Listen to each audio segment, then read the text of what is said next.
tool in the lab if it doesn't exist or if it's not effective? You know, bad time for me, bad time for Bonzo. Yeah, they don't actually use evolutionary theory. This doctor is complaining like evolutionary theory is dog shit when it comes to explaining biology. They complain about evolution and holding back actual research. So then why do we use it in the lab if it's not wait. worth Who does it? that? No, who does that, Darth? Who does that? You know, actual medical doctors. Who? What? Name names. I mean, I could like look up the source, but it's going to take me a long time. Yeah, Wait, right. No. Right. Discovery Institute, Creation Ministries International. No, it's not Creation Ministries. The source is trust me, bro. Michael That's the source. Michael Behe is the source of your bacterial flagellum argument. Michael Behe is the source of your bacterial flagellum argument. Well, I made that my own. When you made that argument at the Kitzmiller versus Dover trial, he had to admit on the stand that he hadn't read around 60 papers about bacterial flagellum that operated with less than the total 50 interlocking parts he says you absolutely need and that make this bacterial flagellum supposedly so irreducibly complex. Some of them had as few as 10 parts. You don't need all the magnets. You don't need 6 magnets in the motor. You can suffice with 2 magnets. Not irreducible. It's clearly irreducible because reduced forms of it exist. All you're saying is like you don't need 6 magnets for a motor. Yeah, you can suffice with 2. Forms with only a fifth of the. Gosh, you are really tough with listening, man. Like, yeah, I already heard what you said. You don't need to repeat it. Yeah, I am tough with listening. I am willfully obtuse. A fifth of the parts Behe says you need to form a functioning flagella, and which do the thing a flagella do, move the thing That's around. not even the argument. You can't even listening because that's not even the argument I made. I'm not quite done yet. Give me just like 10 more seconds, dude. That's not the argument I made, man. You're wasting your time. Not only can you reduce the flagella to a small amount of parts that still does the same thing the full flagella does, just doesn't do it quite as well. That's not the argument I made. You can reduce it to the point where it's a single feature, just a protrusion from the cell, and that explains the whole course of how a flagella develops by evolution. No part of it is irreducibly complex. Go ahead and make your point. Dr. Greg, was that the argument that I was making when I brought up the flagella experiments? Yeah. No, it wasn't. You literally. When did I ever say it was irreducibly complex there, Dr. Greg? You didn't use the word irreducibly complex. That was never part of the argument, genius. That was the parts that. I love how Bubblegum asks questions and then just completely overtalks when somebody tries to reply to the question that he allegedly asked. Definitely not a demonstration of you being bad faith at all. When did I use the argument that it was irreducible? Yeah, demonstrate to me where did I ever say the flagella was irreducibly complex? Irreducible complexity. When did I say that irreducible complexity arguments? But they still make irreducible. You did. Hang on, guys. There is a tip from Kurt. $5. Thank you very much, sir. He says, Dr. Greg, how do you evaluate microbial community metabolic consortia for resilience in soils? P.S. Taco, bring me up. I see him back. Sorry about that. I don't get. It hasn't been given. They made an update to this, and it doesn't give me pings anymore like it used to. So sorry about that, Kurt. But I do see you back there now. That you alerted me. Thank you Kurt so much is in the tip. house. Hell yeah. I don't know how Kurt doesn't have a song yet. He does, and and so that's a question for you, Dr. Greg. Yeah, it's an interesting thing where you basically have a bacteria or microbe or whatever, and you culture it on a plate, and it's on a petri dish, and then you basically put the antibiotic in like little rings onto the petri dish, and then basically there's going to be closer to the antibiotic resistance ring. It's going to be a gradient higher for the antibiotic resistance, and then at some rate, distance away from the ring, you're going to have some growth. So it's an example of like sometimes those. One, you could have just it being not effective in order to do any damage, but we find is that you have basically evolution happening within that ring where they've evolved antibiotic resistance, for this this chemical or this molecule it's existing. So it happens all the time. I mean, we have antibiotic resistance that evolves de novo, by in and of itself from evolution. Any time that basically you put antibiotic resistance and bacteria on the same plate, you're going to have like those outliers that come up, that pop in, and you're like, what is this? This is so crazy that it happens. But it happens all the time. We see evolution in the lab constantly. So if there's a strain, Dr. Greg, just real quick, Austin, sorry, real quick. So if there's a strain of microbe that develops a resistance to a given like fungal antibiotic that's being expressed by a fungus, it can generate the resistance within itself, but then it can also share a version of that resistance with other unrelated microbes who can then gain that resistance from the original evolution.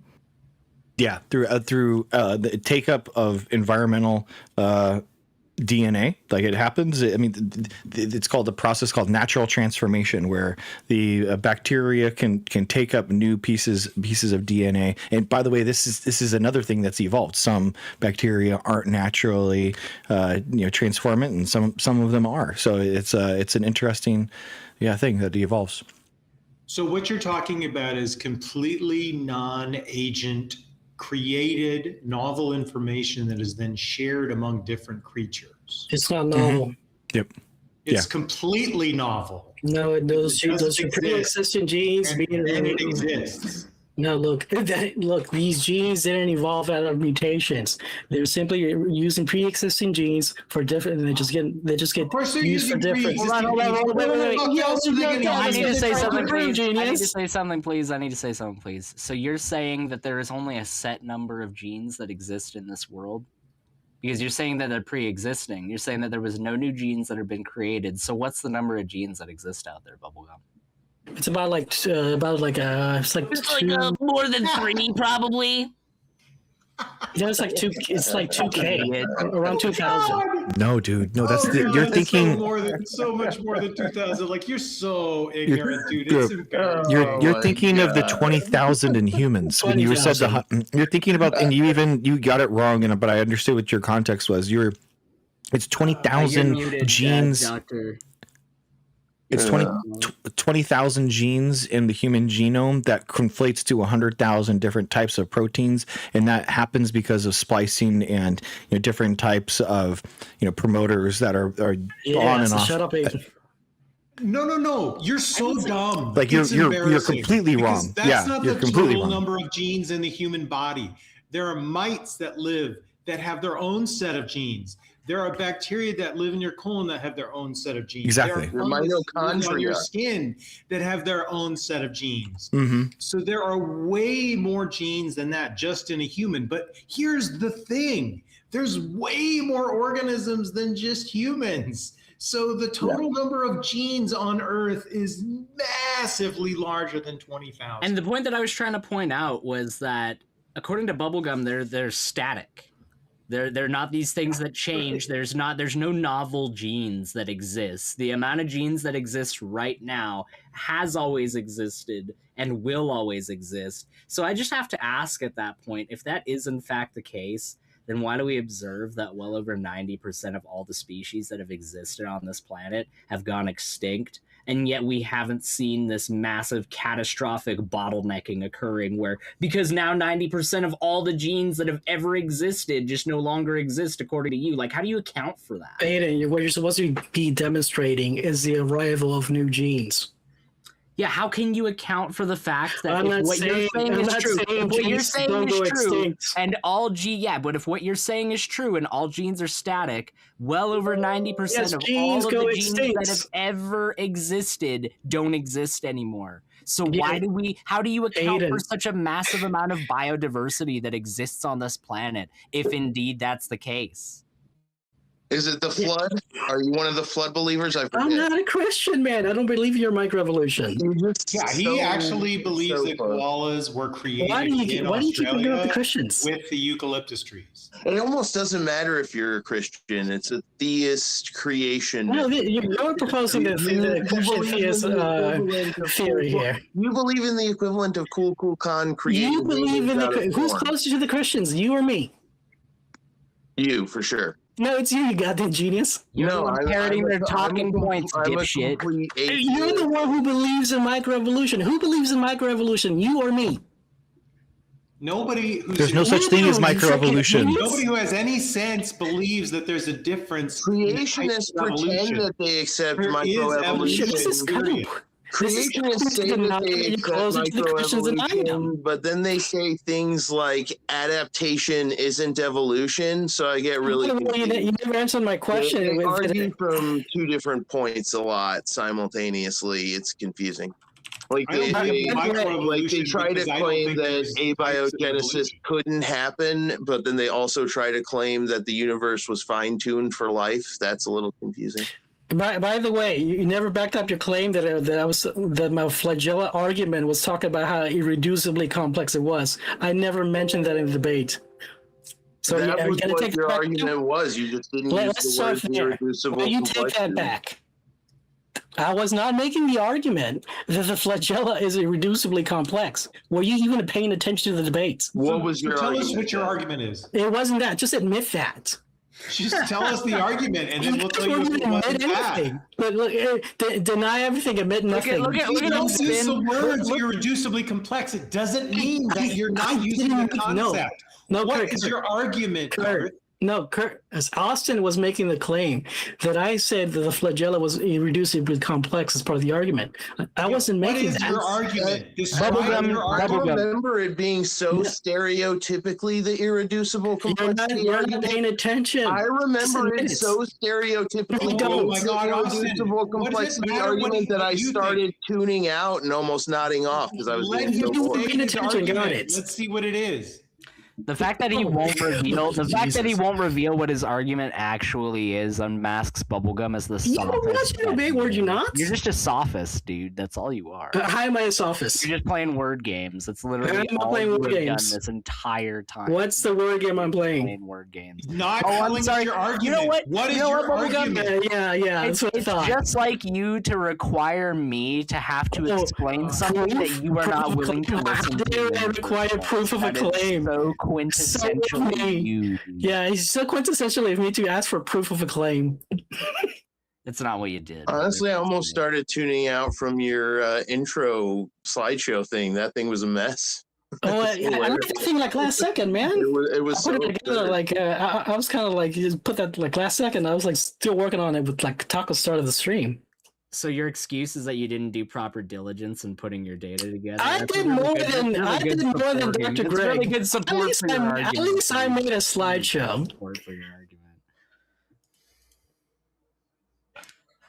To be honest, I don't think it matters if you make a slideshow, you don't make a slideshow. You both did an introduction, and you were voted not tonight's master debater. So heart's broken. Yeah, the audience spoke and determined that the slideshow was not that important. Bubblegum, you are not the father. No, come on, look. Did you see that Jesus Christ one? He's not the master debater, ding dong. Come on. Well, I can't say that because that doesn't have the same amount of syllables to it, and therefore won't be as recognizable. Let me show Aiden the slideshow. It'll sound better though. Please don't subject me to the slideshow again. Darth, which is just one slide. I'll look at one slide. Look at it. I made that with AI, by the way. It's pretty good. Okay, hold on. Let's see this. Okay, so we got Jesus. What can you? And he's covering the evolutionist. What is the young Earth evolutionist? What are you talking about here? Christian. Like, what are you talking about? Christians like to call themselves young Earth creationists, but they're really just young Earth evolutionists. How? Like, what is that? What is that argument? I don't understand. Because they believe in the hyper evolution after Noah's Ark. That's basically Yeah. Which is true. There would have to have been hyper evolution after Noah's Ark. That's like super evolution. Right. It's much more easily explained if every single species of dog were separately created in separate locations to each other. That seems to qualify the standard of evidence much more significantly than what we. There has to be hyper evolution either way if you think the Earth is young, because all the stuff had to happen after the flood. So you can't just jam it into 6,000 years. You have to jam it into 200 to 400 years, maybe like 2,000 years if you're absurdly generous. I forget the exact number. Hey, why have we all decided to let Darth get off the hook? I want to hear the argument for flagellum. Okay. I'll say you're right. It wasn't even an argument. It was an experiment. Thought experiments. Good call, Kurt. What is the argument? Okay, let me show the slide. This is Raiden. Show it. Tacos. You there? What's the? Can you just? No, this is Raiden. I don't. Can you just express it in language? What the argument is? No, it wasn't an argument. It was more of a thought experiment. Dude, I'm not gonna show any more of your slides. Come on. That was a good one. I worked on that one. What is your argument about the flagellum? Basically the thought experiment went like this. Since like bacteria are the ones who have like lots of generations, we can observe microevolution by proposing that we put bacteria, we cultivate bacteria in sort of like a plane in which like food is placed on top of the hill, and the bacteria is more successful at climbing up that incline is most likely to evolve flagella. Mm-hmm. So this is a way we can have in real time evolution, verifiable evolution of a bacteria that doesn't have the genes to code for a flagella, now gains the genes to code for a flagella. Yeah. I mean, I thought that this was like on like a better part of the debate for you, Jelly. Actually, trying to propose like an actual experiment here, but well, he said that Austin wasn't paying attention. This is like Austin, you clearly just admit you weren't paying attention to that part of the debate. But the point is that like the evolution of the flagella is not going to happen in a single generation. That is the part. That for one, and you're talking about something that we already have all this. Austin, you're not paying attention. Shush. I don't know if the private chat is going to make me disconnect, but I'm going to put a link in the private chat for everybody to take a look at. Mm-hmm.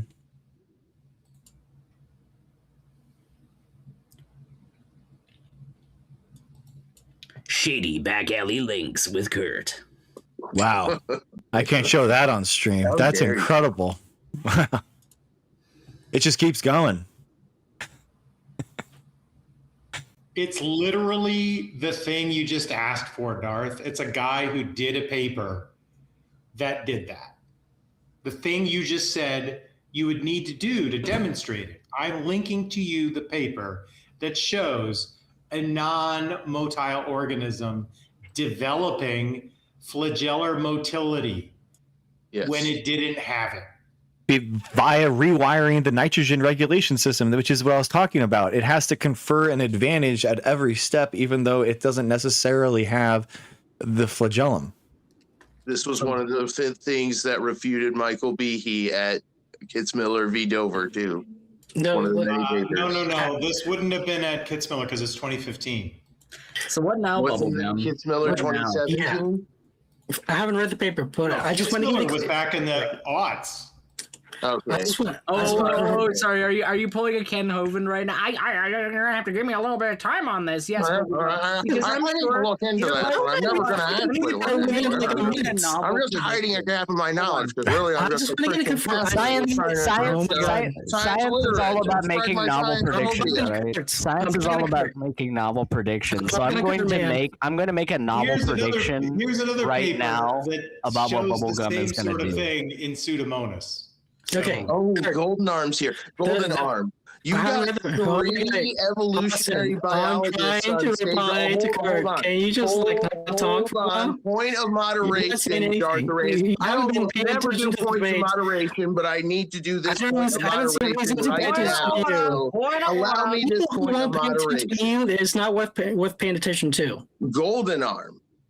You have 3 evolutionary biologists on stage right now, and I know you like to debate evolution when people who aren't familiar with the topic are here.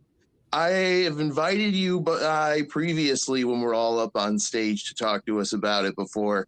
Come on up, brother. Please do feel free to join us. Right, Tacos? We need some more theists on stage. It's just Dark versus us 4 mean, evil evolutionists right now, and he's getting dogpiled pretty hard. So he needs your help, brother.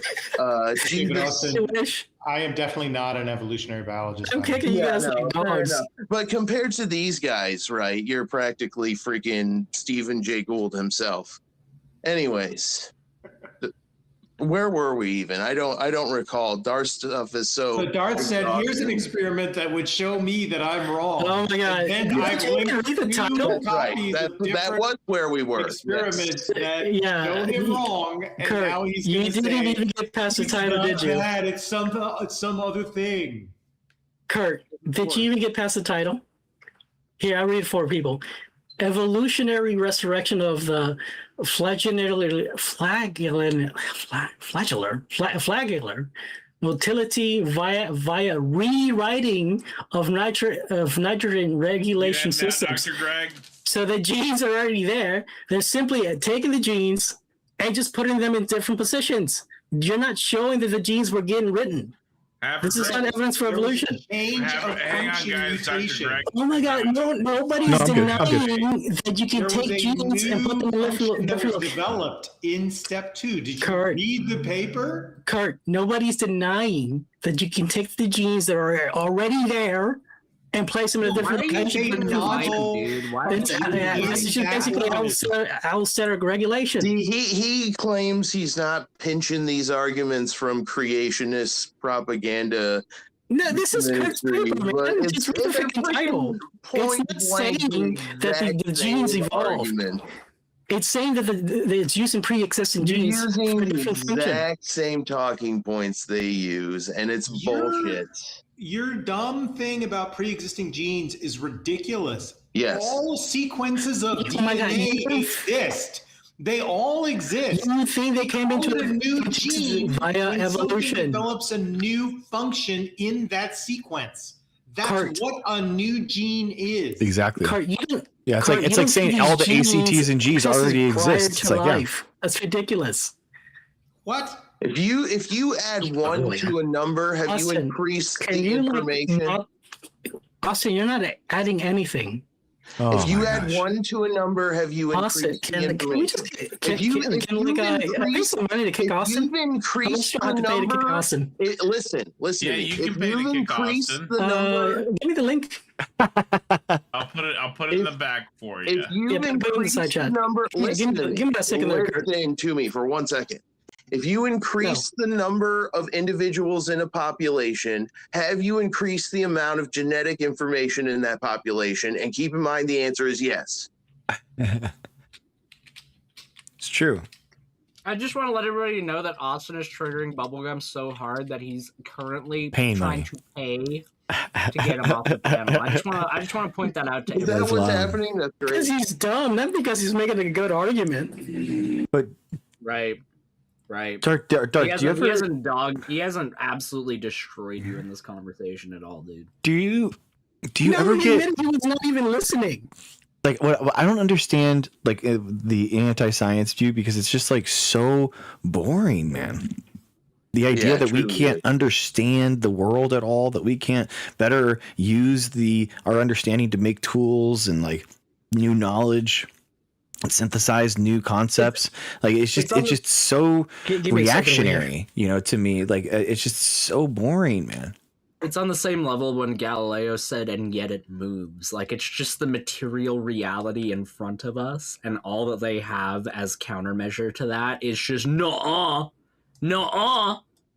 Yeah, exactly. Because, I mean, if it was so bad and it only gave small changes, why would we need to use evolution in the lab? Like, if it's such a small change, then why wouldn't we just do that change ourselves? We have molecular biology. We have all the capabilities of changing the DNA. What would be the purpose of using directed evolution in the lab? Like, we can already make those small changes. I can make them in the DNA, those insertions, deletions, all that kind of stuff. But evolution is still used. It's still a really crucial thing that we have in the lab in order to better understand and create new things. Have you ever considered that might hurt Yahweh's feelings, though? Have you ever considered that? Creating new things that never existed before? I know. That's his job, all right? So, I mean, like, it seems a little arrogant of you to be like, oh, just because humanity has provably created new things that didn't exist before, that we're, like, capable of doing that. What the hell? Darth can't respond because he's literally typing in his credit card number right now. I'm sure. Bad faith is always so boring, man. Yeah, dude. I mean, and people had this reactionary anti-science view before. Like throughout most of human history has been this kind of really simplistic, not curiosity-filled understanding of the world. And through science, we have, which is, in my opinion, the best thing that humans have ever created, the scientific process. You know, True. like that now we have a way of better understanding these worlds, to actually figure out the underlying natural mechanisms of what we see, the observations that we see in the world. So just like this taking back, this stepping back of humans from exploring, synthesizing new knowledge, it's just so boring. So one of the things I want to point out as well that puts Bubblegum in line with the creationists that he claims to be so different from is they're oftentimes cafeteria creationists. Is a term I've heard used pretty frequently. They'll pick and choose aspects of their creationism, that 100% worldview. And the same is true for Bubblegum. Bubblegum wants to try and claim that the scientific method has legitimacy behind it. And it's kind of hard not to do when he's a direct beneficiary of said scientific method. You know, when he's using the transistors within his computer right now in order to have a conversation with us over the internet. To fucking gaslight all of us. I'm sorry, your kids are out of the room now, right, Dr. Greg? I can. You're good. I had earbuds in even when I was talking to you guys. All good. Okay, good. Like the understanding of quantum mechanics that's required to be able to create the computer that he's using right now, he doesn't have a problem accepting the science behind that because he materially benefits from it. But yet will simultaneously claim, he'll throw his hands up in the air and go, nope, all that science is completely legitimate, and the scientific method that caused us to arrive at the conclusion that we can use transistors rather than vacuum tubes for our electronics, all that's legitimate. But this one very particular form of science, the thing in science that has more evidence for it than the theory of gravity, by the way, that one is wrong. That one is incorrect because it's a cultural touchstone at the moment for people to say that it isn't correct right now. So he's just riding that wave. He's riding that train because there is some form of benefit from an alternative community of people who are trying to eat that information up, no matter who is saying it. Dude, it's a very specific reason, man. There's so many of these science phobic fuckwits on the internet. It's because there's this cult of misinformation purveyors that sell bullshit and bullshit adjacent products. It's a very lucrative. Did you get it? Did you kick me for breaking your evolution denier brain? Darth had submitted a $20. That's not enough. He is $5 short of the $25. I don't know how to. It only gave me like 5 options. I don't know how to get the other one. I just sent you the 5 another way. He didn't even give enough for him to get kicked out of. Let me send you another 5. That's like when you try to punch somebody in the face and they just step out of the way and you're just like, oh, I'm gonna try and punch you again. Don't you wait. Thank you, Darth. Great. I do greatly appreciate the support. Do I still have my $153 protection potion? No, any protection potions were off that day. Get out of here. Oh, and he tipped $6 now. Oh, 6? I think there's an actual slider or type in chat. I think there's something where you can actually. I don't know how to work it. I am a boomer. I was trying to figure it out for a while. All right, my final statement, my final words are: fuck Darth. He's a science-phobic, science-denying fuckwit. Never looks at the primary peer-reviewed corpus of scientific literature on the subject and just appeals to secondary sources. And is such a secondary source addict fuckwit that he doesn't even realize he's appealing to secondary sources. He's appealing to the secondary sources. I quote the secondary sources. I report my entire source stack. Fuck you. All right, peace. I'm out. I did remove him. Oh, there it goes. It lags a little bit sometimes in this, but I did remove him a little bit ago. It just took a moment for it to go through there. That was beautiful. But Bubblegum. Thank you so much for the tip, Darth. Greatly appreciated. He has removed the annoying one, as he says. I don't think Austin is that annoying, but he has called him the annoying one. Have a good one, Austin. Thank you for hanging out. Also, anybody else in the audience that would like to join the panel, feel free to debate with our guests. If somebody in the chat donates $27, can you come back? Yeah, absolutely. And apparently, or it would be $26. They just have to match it. It's like kicking them for the day. But apparently, even the panelists even the debaters are paying to remove people now. They're so annoyed with them. Not me. I would use the phrase trigger. I'd use the phrase trigger. He wasn't adding anything. It was just like he admitted he wasn't paying attention to the debate. So why even talk to him? Well, he didn't admit it. He refused to admit it, but he was proven that he didn't pay attention. You supporting breakfast tacos is the best thing you've ever done so far in my time knowing you, Bubble. It's not the first time I gave tacos money. I'm just saying that's out of the time I've known you. Bubblegum's a big fan of this show. The amount of money I spent on MDD could probably buy I don't know. It's a pretty good chunk of change. You can probably enough to get Taco Bell 2 times for the family. Wow. Hell yeah. Before they take their cut. And that's a lot. Taco Bell is expensive nowadays. It's like fine dining now. It's like, jeez. And they didn't even bring back the double-decker taco. You know those $20 Taco Bell family meals that have the 2 tacos and the 2 cheap burritos and the 2 quesadilla. Yeah, I could get Classic. 2 of those because of Darth. Do they still sell the Nachos Bel Grande? I have no idea. You know what? This is a controversial conspiracy, I believe, that I'm about to share right now. At least non-controversial, and the fact that I think everybody here would agree with it.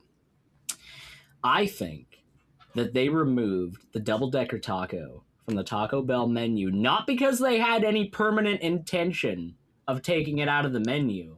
It's because they did some cost analysis and found out that the double-decker taco was one of the few institutions left in America where the common average everyday man gets a decent amount of food for a reasonable amount of money. So they were like, we shall take away the double-decker taco and redesign it over a period of several months. And once they have forgotten the original form of the double-decker taco, we shall re-release it upon the public. I think it's true. He's talking about Big Taco, and this is true. Big Taco's real. I thought that you why replaced it with a crunch wrap. Why do you think that all of biology, chemistry, and physics all align to point that the theory of evolution is true? They don't. They absolutely Because of do. It's a Big problem. It's Taco. so bad. Without Taco Bell, we wouldn't know. Look, if you don't think, it's like saying, do you believe, let's say you have a DVD film from, I don't know, a movie, and you keep copying that movie on your hard drive. Do you think the quality of that movie is ever going to increase or change into a different movie? No, because it's right? not That's ridiculous. how it works. It's exactly the same. No, it's not exactly the same. It is exactly not the same. Let me show why it is the same. Absolutely not the same. Yes, the ATGs are equivalent to the ones and zeros in the disk. No, they're not at all. That's your claim because you are anthropomorphizing something in the exact. It's an analogy. Way. Yeah, but it's not. It doesn't work. The analogy holds up. The analogy. It doesn't work because it doesn't comport with reality. The reality you wish it was true. No, when the Victorians every copy of would the movie constantly that had a change in the words that changed the meaning of the movie died immediately and stopped being copied, it would then have some kind of effect on what actually got copied. But it's much, much more important to understand that most genetic changes don't affect anything because there's codon redundancy. Mm-hmm. So most of the time, most of the changes don't. No, you're missing the point. Oh my God. The analogy that I'm trying to draw here is that you can have the changes in the disk amount to changing the movie, that you can go from the Cars movie and turn it into a Good Will Hunting. Okay, no, wait, hold on, wait. Given that premise that you just laid out, let's expand on that. So if you take that movie and you run it through that program for a large amount of time, you run that program for 1,000 years. Just copy and pasting it. Do you think that is going to create more of a differential program over 1,000 years compared to doing it over the course of a week? No, what's going to happen in reality? It's going to become just answer the question, brother. I'm answering the question. It does not answering how you want it to be. No. It's going to become unreadable. The disc is going to become unreadable. It's not going to become a different movie. Except by definition, it would just be a different movie at that point. Because it's not unreasonable. Because it does not have the same properties as the old movie. For it to be a movie, this means there's something being read. If the data there gets corrupted and becomes unreadable, there's nothing being read, therefore you have no movie. Except if there's small parts of that data that become corrupted. Like, for instance, if you get one little scratch on your DVD, does it immediately become unreadable? Hold on, let me finish. It doesn't immediately become unreadable as soon as you get a scratch on the disc. Do you know why? Because there's a lot of data redundancy. I'm not talking about defects. Yeah, because you want to ignore. You were just accusing me of the exact same thing that you're doing right now, which is ignoring the parts of the analogy that don't conform to your very narrow view of how it ought to operate. I just pointed out to you that there is data redundant. It's not a straw man. The data redundancies exist on the disk, brother. They're there. Yeah, data. That's why, as soon as you scratch a disk, it isn't immediately unreadable because there's more parts of that disk that have that information there. And the same is true for the genome. It is redundant. There are redundancies in place within those genetics. I'm talking about changes on the data level. I'm not talking the changes on like the media. I'm not talking about what if you burnt the DVD? No, duh, you're not going to be able to read it. I'm granting that this is an immortal DVD that can endlessly replicate. It can endlessly replicate. Okay, so your example that you're trying to use to substantiate yourself is something that I'm criticizing the data. I'm criticizing the The fragileness of the data, not the fragileness of the disk. Yeah, because the medium by which that data is communicated is the disk in this example. The same is true for the medium of the data being communicated being the genome in this other example. So how is the comparison of those two things a straw man exactly? Because the analogy that I'm actually drawing here is that the replication of the data in the disk isn't going to lead. And hang on one second, y'all. This isn't coming through on Ko-Fi or on. Oh shit!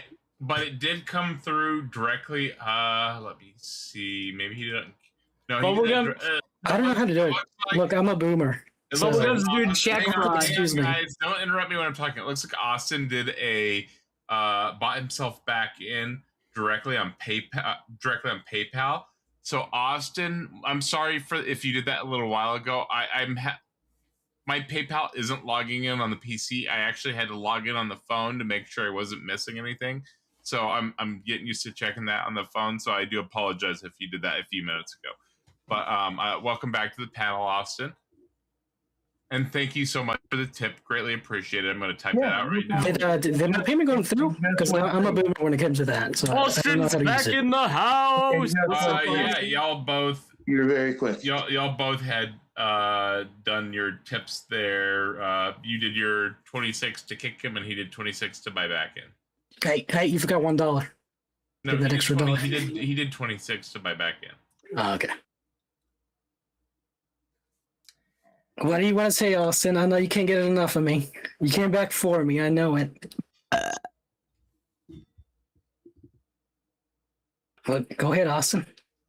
And Austin, thank you so much for the tip, sir. Greatly appreciated. Also, everybody in the audience, we're at 9 out of 20 on the tip goal right now. We're getting there. I love hurting evolution deniers' feelings, and so it was an easy choice because I knew it would hurt his feelings that the $26 he spent meant nothing.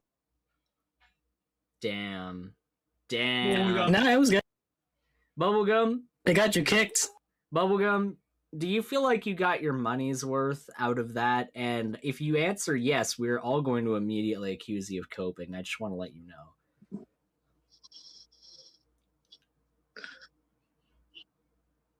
Bubblegum is choosing to plead the fifth on this particular accusation. So, Bubblegum, have you gotten any better arguments against whale evolution since the last time we talked about it?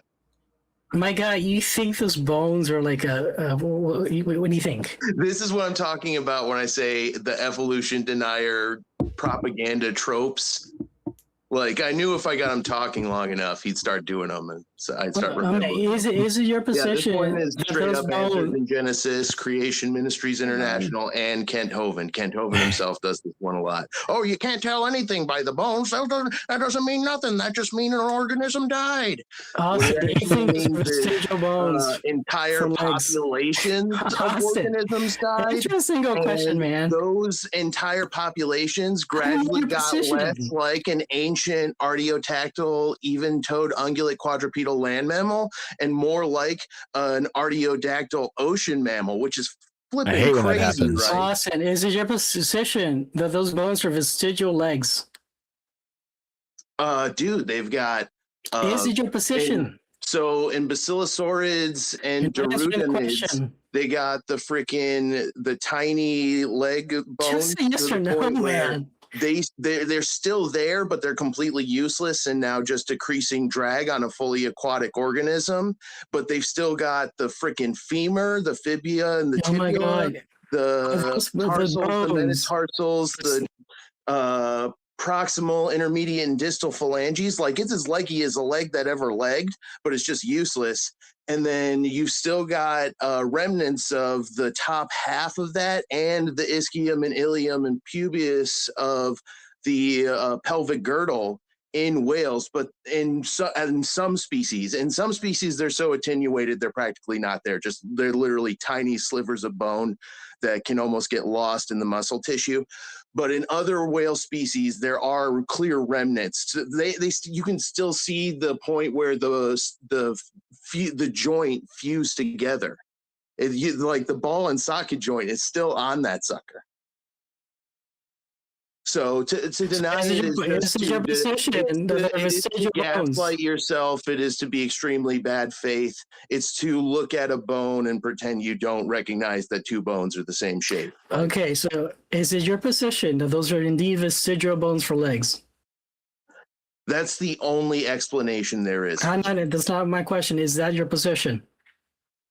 It is my position that those bones, along with the fact that all whales develop hind limb buds and the embryonic development, and that whales are sometimes born with vestigial hind limbs. Can you not give a politician's answer? There's zillions of evidence that indicates that whales are the descendants of artiodactyl, even-toed, ungulate, quadrupedal land mammals, that their hind limbs attenuated, that they got better at holding their breath for a long time. They found way larger food sources, these enormous amounts of krill that they're eating and all these other ocean organisms. I'm willing to concede the argument if I don't have to listen to Austin anymore. Why don't you just engage what he was talking about, dude? I don't understand. I'm just giving you I'm giving you a freshman level biology course in 15 minutes. Politician's answer. Is it your position that those are indeed vestigial bones? You're just so legs. Painfully incurious, and it just makes me sad. It is sad. Do you know what Pakicetus is? Did we go over Pakicetus? That rat mammal thing. Do you know why it's named Pakicetus? Because it's packing your mom. No. It's because before we had found any of the fossils that we know are cetacean ancestors because of this is suffering. This is hell. And the astragalus ankle bone. Do you want to hear what I'm saying? You're an actual child. You know that, right? Don't say that about Austin. Do you know what I'm saying? You are a child, Bubblegum. That's sure. And Austin is not. I was saying that we know they're cetaceans because the involucrum and the astragalus bones. Do you know what those are? One's an ankle bone and one's an ear bone. No, I don't know, man.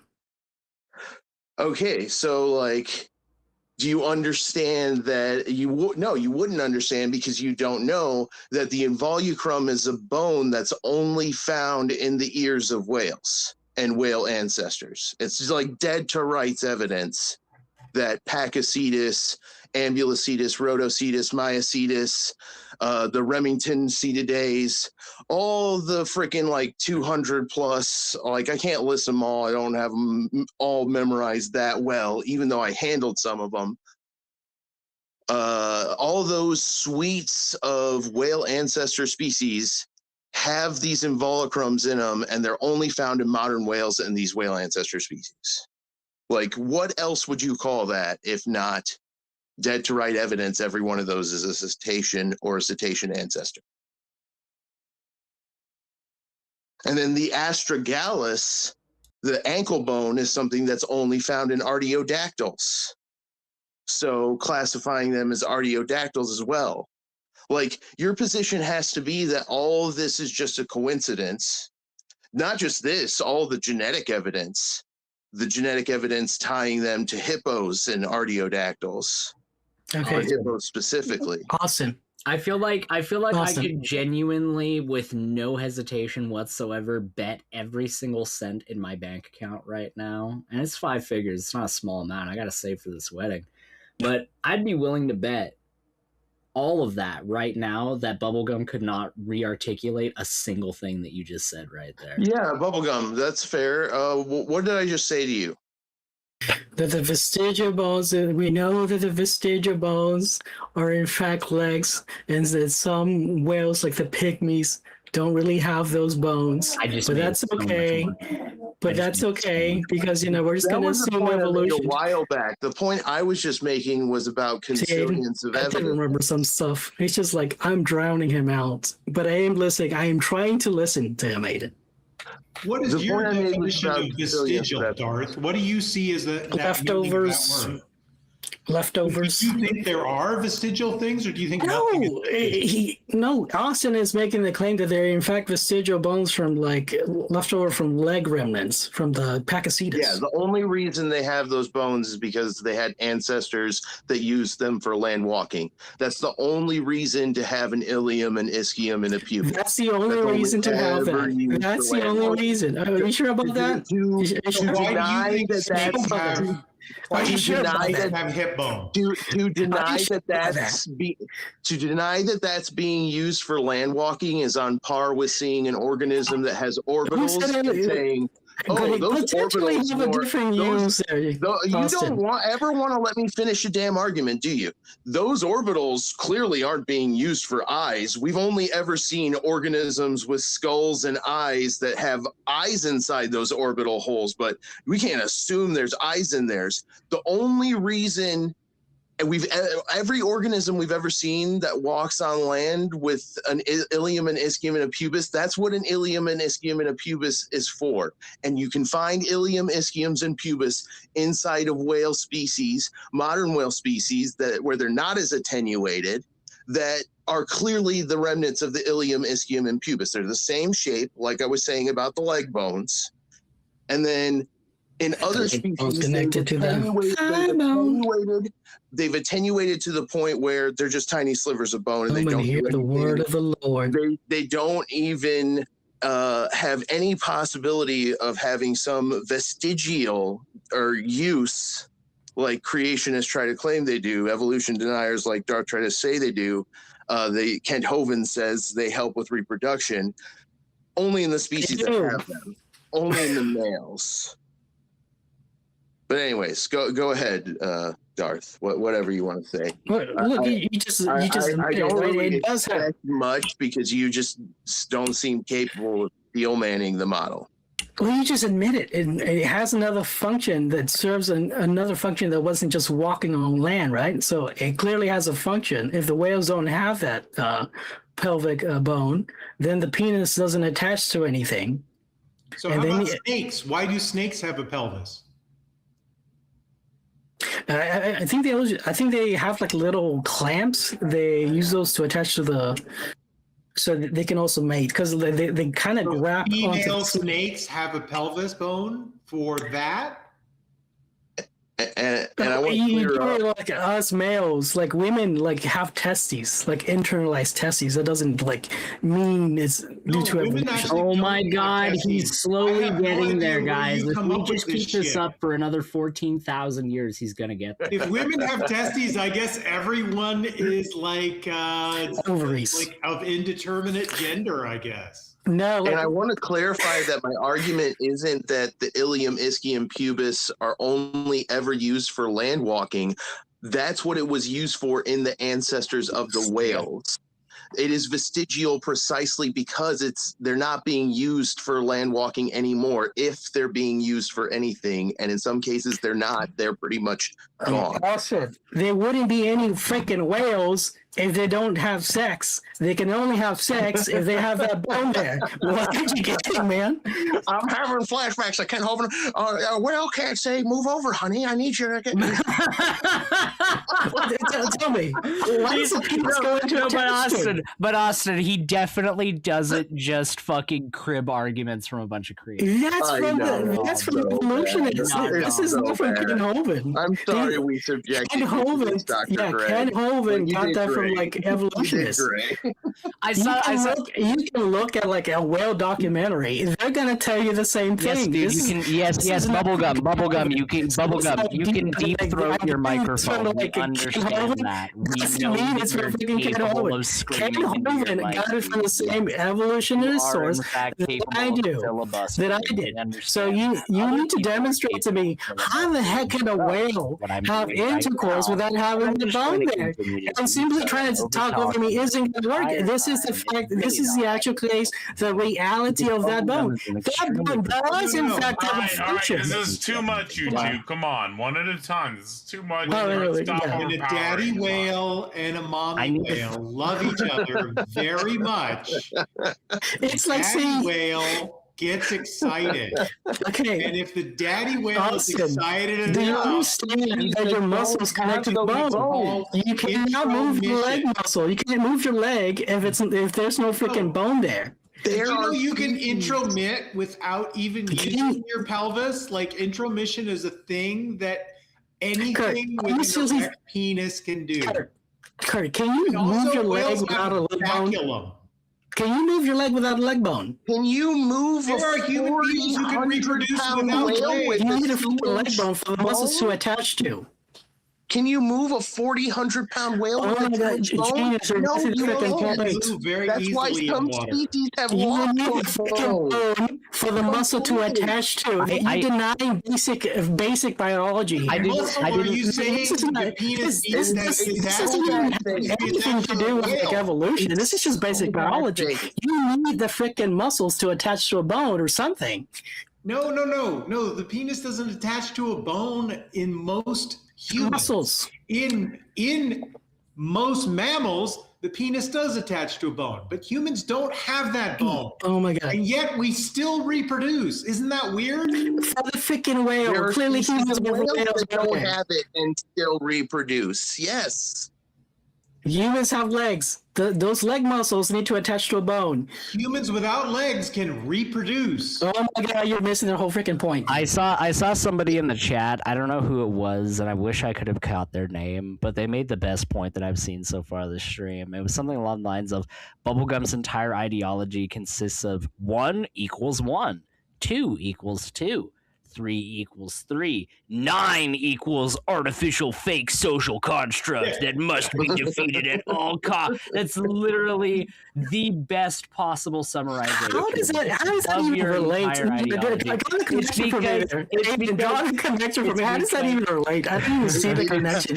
Can I tell you? Bubblegum? Can I tell you? Analogy for me. Can I tell you? Yeah, draw the connection. Okay, sure. So, you acknowledge aspects of the scientific method and even say that the scientific method itself is legitimate? You accept, no, hold on! You asked for the fucking explanation, dipshit. Let me finish, right? Oof. So there's other aspects of the scientific method that you ascribe to that are not related to evolution. You accept them as accurate. Is the Earth flat? No, Aiden's whole point was like you needed like a. Oh, you're going to explain my point for me now. Yeah, the point that you were false about. Bubblegum, I'm just going to let you wrong about, but you were wrong about. You don't need a competing theory to prove your theory. I know. I just love asking that because so many young Earth evolution deniers are also flat earthers, and it's an especially silly world. I think they're both silly and ridiculous and stupid. You just have to be like a micrometer more stupid. Sorry for the interruption, y'all, and I'm sorry for the interruption, y'all. But if you have any questions for the panelists, feel free to submit a tip with a question through Ko-Fi or Streamlabs or the other platforms available. If you barely like the show, make sure you slam that like and subscribe button. That's very important. You can also kick, mute. We can do whatever you guys want, right? You guys are in control of the show, except for Darth and Dr. Greg. They are celebrities tonight. Excellent. I would just have one more thing to say. Tacos, thank you for having me on. I appreciate it. Dr. Greg, I have not met you before. Thank you for absolutely thrashing Bubblegum. Austin, I have not met you either. I have not met you before either. It has been very fun to make your acquaintance today, kind sir. Kurt? I think we've spoken in the chat before once or twice. Okay. Pleasure to make your acquaintance, like, on a panel, sir. Yeah, for sure. Kurt, you're always cool. It's always awesome having you around. Nice to see you, buddy. Great and Bubblegum. The voices were killing me. Bubblegum, get fucked. Is what I have to say to you. Oh, my feelings. They're hurt. No, you have a good one, buddy. Bubblegum, you have a good one, buddy. You have a good night. And with that being said, Tacos, thank you for having me. I think this is like a death threat. Take it easy and have a good one. Dude, like, so Darth, what, do you believe that germ theory is real? Do viruses exist? That's a great question, Dr. Greg.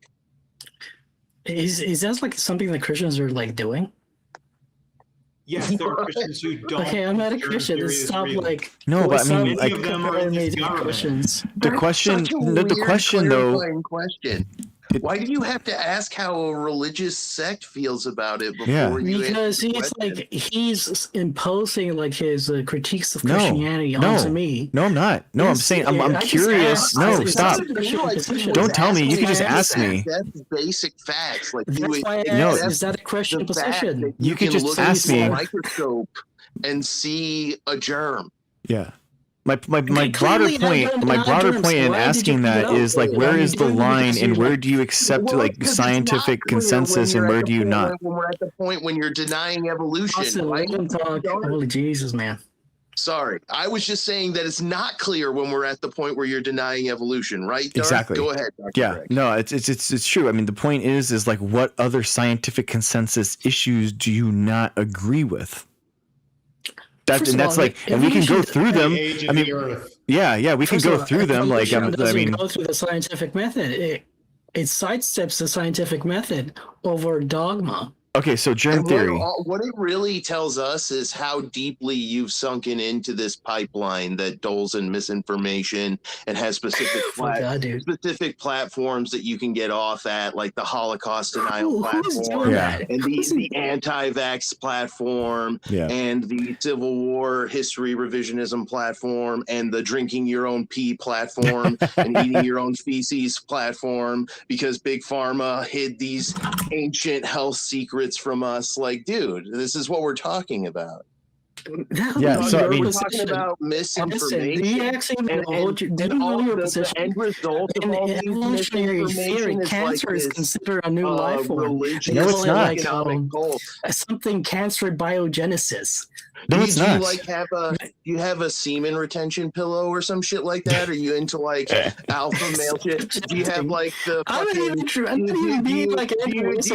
do you have the butthole sunning lamp? Fess up, Darth. Are you like? Do you see me and think Andrew Wilson?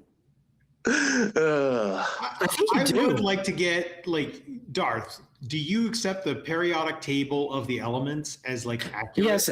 Yeah, that's a good question. Oh, okay. Yes. And do you accept that there are like no stable elements above an atomic number of 83? That there's radioactive decay above the like bismuth? Yeah, decay happens. Okay, and do you agree that the rate of atomic decay is stable over time? Oh, again, I'm not a critical Christian. I'm not a young Earth. I don't believe that Earth is like 6,000 years old, man. No. I'm asking what you accept and what you deny. Yeah. Do you accept that? The only thing I'm denying is evolution. Such a simple question. Do you accept that the rate of decay of those elements is stable over time? For generally, yes. Which you're right, because it's basically asking, are the laws of physics the same 3 meters to my left as they are right where I'm sitting, right? Okay. Because obviously they are. So if you accept that and you think about the implications of those facts, then you accept that the age of the Earth is ancient, right? Yeah, I told you I'm not a Christian. I don't believe the freaking Earth is like 6,000. This is 7 billion years old. I really have a point here, and if you keep interrupting me, it's going to take a lot longer. No, there's no way to confirm. 4.7 billion years. No, it's fully confirmed if you accept the periodic table. All you need to accept is the periodic table. Everything else is entailed. That is correct. Okay, how do you confirm without a doubt? Without any precedent. You can use potassium, argon, and lead uranium dating to determine exactly how long those specimens have been trapped in rocks. And you can verify the method. You can verify the method with other forms of dating, like dendrochronology, molecular dating, dating. There's countless forms of chronology, and they all converge on. I want to be clear. Evolution. Darth, do you accept that the chemistry is stable over time? For example, yeah, the only one I accept is carbon dating. That's the only one I accept for biology. I'm not talking about carbon. Yeah. Carbon is irrelevant that's the to the only thing one that I'm talking about. Yeah, we're talking about potassium and argon. I'm not talking about carbon. I'm talking about the periodic table of elements. Do you accept that it exists the way that it exists and that the rules that govern the chemicals in it are stable over time? Yes, for the most part. Okay, so that entails that the Earth is 4.7 billion years old. Do you understand that's entailed by that? How do you deduce that without any presumptions? Very simple. You do a calculation where you determine the rate of decay of a given species, and you assume that when that rock formed... You assume. There you go. No, you don't have to. You can actually run an experiment where you form the rock now, and you can see that, like, in zircon, there won't be any lead taken up when you form the rock now. You can form zircon in a lab. And if you form it with lead and uranium, only the uranium will get incorporated. No lead will be incorporated. And you have a full sample that has no lead in it. And then you can watch, and over time, a tiny number of those uranium atoms will convert to lead. So you can then calculate how fast that happens. You can all do that in the lab. That's all easy to do. Yeah, I just gotta affirm your assumptions. And then you can make the observation that volcanoes go super volcano every 10,000 or so years, or just a really long ass time, and you can date the volcanic eruption, the rock from Mount Vesuvius, and you get consistent ages from the dating methods. So just to be clear, so when we run those numbers, and this is like really simple, it's not complicated. How do you date the layers? 4.7 and 4.5 billion years old for our solar system. Do you understand that that is entailed by the periodic table of the elements? Yeah, if you can actually make that deduction without any assumptions, I would agree with you. Demonstrate you can't do that simply by doing math and observation. Yeah, it's got to grant your assumptions. The assumption you have to make is that the chemistry that exists today has been at the same rates for the same amount of time, and that there hasn't been a change in those rates. And you already accepted that. That is not the only assumption. Yeah, that is the only assumption. The only other assumptions you have to make are basically just anti-solipsism, which if you don't make the assumption of anti-solipsism, fuck you. Nobody, and not a solipsist. Right. So what I'm trying to get from you is, let's imagine that you have done the work it takes to convince yourself of that, because I know you're not going to be convinced tonight. But let's imagine that you've done that. You've obviously done the thought experiment. What if the Earth is 4.5 billion years, right? How does that thought about it? No, I'm trying to connect. How does this relate to the actual topic of evolution? Yeah. That's what I want to get.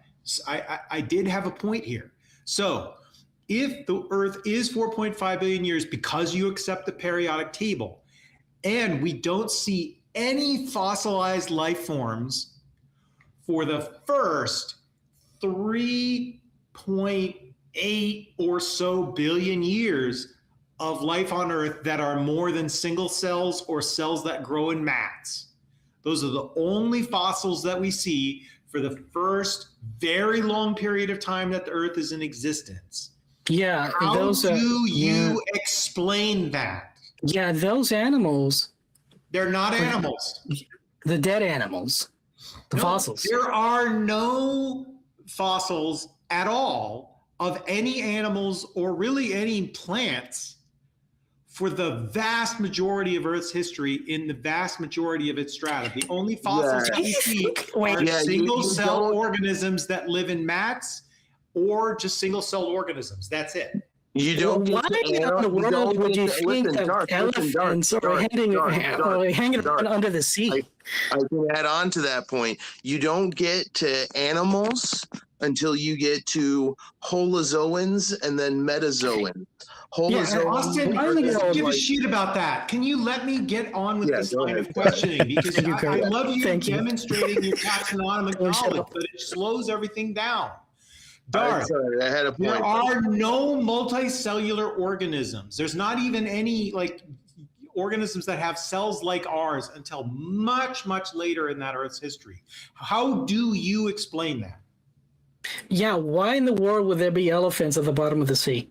Holy shit, dude. I am not asking you anything about elephants. I am asking you about the complete absence of anything, including fish, including clams, including octopus, including sponges. They're all not present anywhere on Earth for the vast majority of its history. How do you explain that? So, are you trying to draw the conclusion? Because only microorganisms exist at the bottom layers.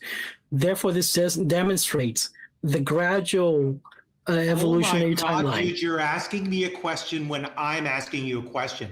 Answer my fucking question. How do you explain the existence of nothing but single-celled organisms for the vast majority of Earth's history? What is your explanation for that fact? How do I explain why is there single cells at the bottom layers? Yeah. Holy shit, dude. It's all the layers. They're all aligned. But you're saying plate tectonics and continents drifting and moving for all of its history. Yes, you're saying there's only single-cell life forms at the bottom layers. No, I'm saying there's only single-celled life forms in all the layers for the majority of Earth's history. How do you explain that? Yeah, why in the world would the creator put freaking elephants at the bottom of the sea? You're so stupid. It just is embarrassing. It's embarrassing that I'm in your species. Like anybody who ever says that humans are the intelligent species because we can do so many wonderful things, like fucking watch this stream because you will be disabused of this notion. We are capable of being the dumbest species on Earth. They're literally ants who could follow an argument better than you do, Darth. Big brain does not equate to intelligent. Kurt, all you're saying is like elephants can't exist under the sea. Well, no, that is not what I'm saying at all. But you're too. What is the conclusion you're trying to draw here? You know what? I'm not trying to draw any conclusion. I'm trying to find out how you fucking view the history of the Earth because it makes the layers are not due to an evolutionary timeline. That's due to a flood. Oh my gosh, the flood. You said you didn't believe in the Christian flood, and now you're using the Christian flood. That's a good point. Arguments, and now I'm using I don't believe in the Christian flood. You're such a dumb fuck. That is embarrassing. You understand that the Christians aren't the only ones who think of a flood, right? What? You just happen to have come to the same conclusion. Not the Christian flood. Holy shit. It's so bad. It's sad, man. It is sad.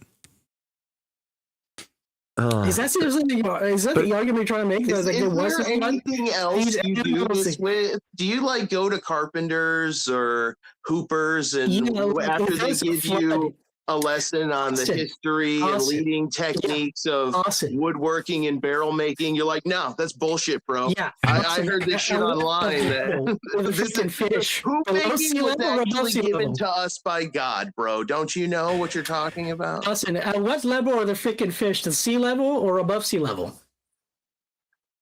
What are you talking about? If there's a freaking flood, right? Would the fish be at below sea level or above sea level? Where do you think the whale ancestors were? There's no such thing as whale ancestors. I'm going to bring it back to the whales every time because you still have nothing for that. No, it's stupid. We already answered that already. You need those bones. The answer was evolution. Yeah, you need those bones for reproduction. If you don't have those bones, you can't reproduce. Don't be dumb. That doesn't explain why whales develop hind limb buds in utero, and some also develop them once they're born. Atavisms. They need to develop it. Atavisms happen in all kinds of organisms. About the time they're developed. You know, humans are sometimes born with atavistic tails. Did you know that, Dr. Greg? That's interesting.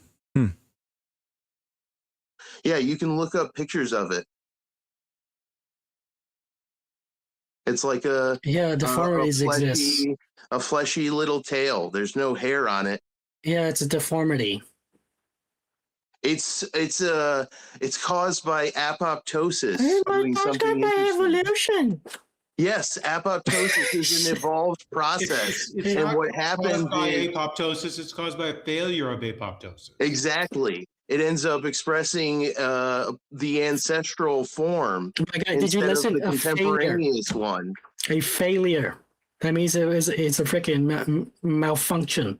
I don't care what you call it, dude. You never pay attention, man. It's a remnant of the process that created all of the biodiversity on the planet. Austin, stop. Darth, do you know what apoptosis is? I have no idea. Okay. It's a cell committing suicide. Do you think a cell committing suicide is a gain of function or a loss of function? No, that's already in there. There's code to kill for the cell to commit suicide. So do you think it's a gain of function? No, it's a function that was already there. It's a function that's already there. It's not a gain. Do you think when an organism's cell is able to suicide itself, is that a gain of function or a loss of function on your view? The genes for the cell to answer my question. It's binary. Answer the question the way I want to. Is it a gain of function or a loss of function? The genes for the cell to commit suicide were already there. When the cell executes these genes, it loses all function of being alive. So is that a gain or a loss? It's a loss of life. Great, it's a loss of function, right?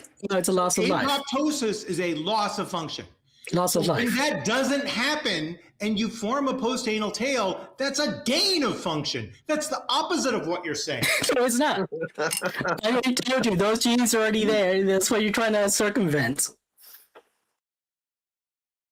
I want to point out that apoptosis is a gain of function. Is that what you're saying? Carl, you're trying to be dishonest with this. I want to point out that... I'm not being dishonest. You have the stupidest mindset in the world, and you make claims that have entailments. And yet, when you're faced with those entailments, you don't follow through with them. You just say stupid shit and ask questions back. Yeah, it's exhausting.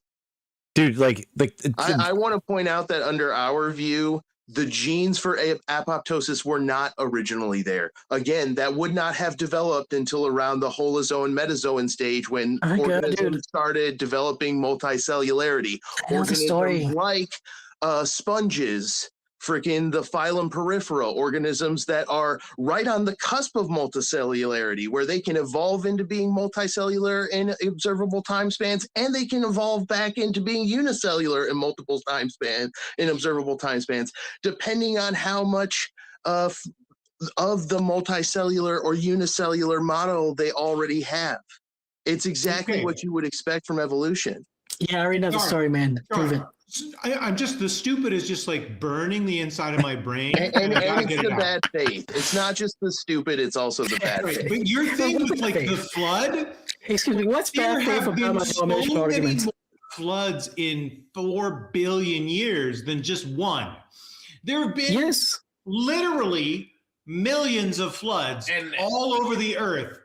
Yes, I know. Not one of them has ever covered all the mountains because there's not enough water on Earth to cover all the mountains. I don't believe in the Christian guys, Dr. Greg was trying to say something. What's up, Dr. Greg? Dude, I mean, like the idea about the flood, too, the idea that every single microbe in every single virus also has to be infecting all the different organisms at the time. So like imagine that, because you don't believe in evolution. So every single virus had to be like this Hantavirus had to be present in the rats of the boat or whatever. You know what I mean? It's like, it's crazy. He thinks that hepatitis B viruses used to have a good function. We already talked about this. And he's had 2 weeks to find their good function, and he hasn't come up with shit. Actually, I did do some research. What I think it serves as a Hey, I don't think you can say stuff like this. And hey, let's just not even. No, it's not. You talk about it on the This is about Discord. hepatitis B. This isn't about anything that's. Like, I know. I just don't want him spreading medical. This is like on the verge of medical nonsense. Oh, that's true. So, yeah. I Googled this. That is a good bet. Let's not even. All right, we won't touch it. Dude, isn't it crazy how like these anti-science people are just coddled and like protected by these freaking places? It sucks. It sucks so much that Darth, you're like, like we coddle you so much, and people are so nice to anti-science people. It's crazy, it's dude. You who are the coddled ones. It's the Christians who have been cuddling you evolutionists for a long time. This is why you guys have never truly been challenged. They pull them down. Well, right? the point. Well, that's the thing. They protect them.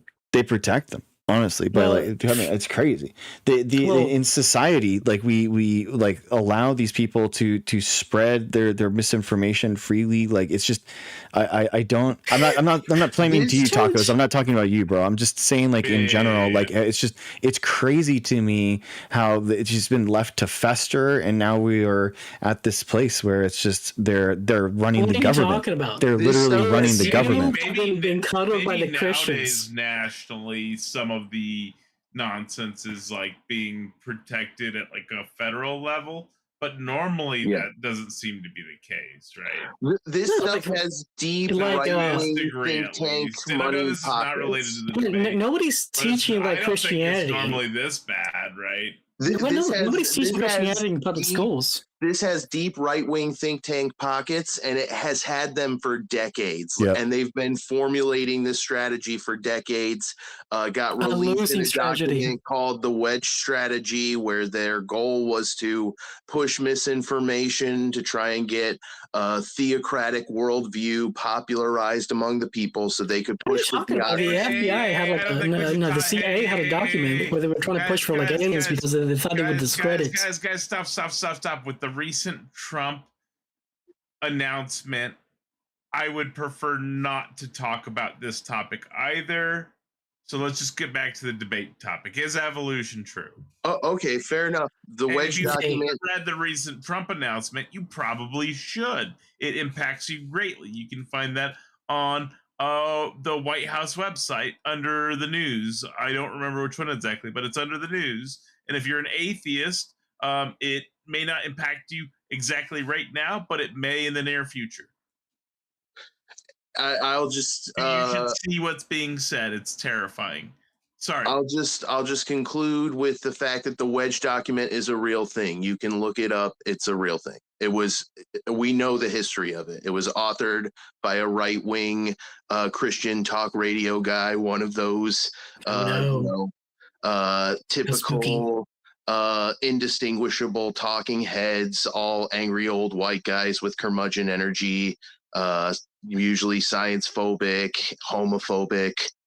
I'm not even joking. I legit had so like I'm centrist. I am not Antifa. I am anti-violence. I promote peaceful discussions and free speech. Would you be like an Assman Gold kind of guy? I don't know, but I'm telling you, after my wife read that to me from earlier this month, my first thought was, do I have to seek asylum in Canada or Mexico, right? Like that's how, and then I went and I dug deeper, and like I'm fine. But I think that if you are an atheist, it is important you read that document and you understand the prior Antifa and terrorist adjacent rulings they did, and understand where you stand with the government. Look, I got about like maybe 15 minutes. My headphones are running out of battery. Yeah, Mod, I'm an angry white guy. I'm not an angry old white rich Republican, homophobic, science phobic.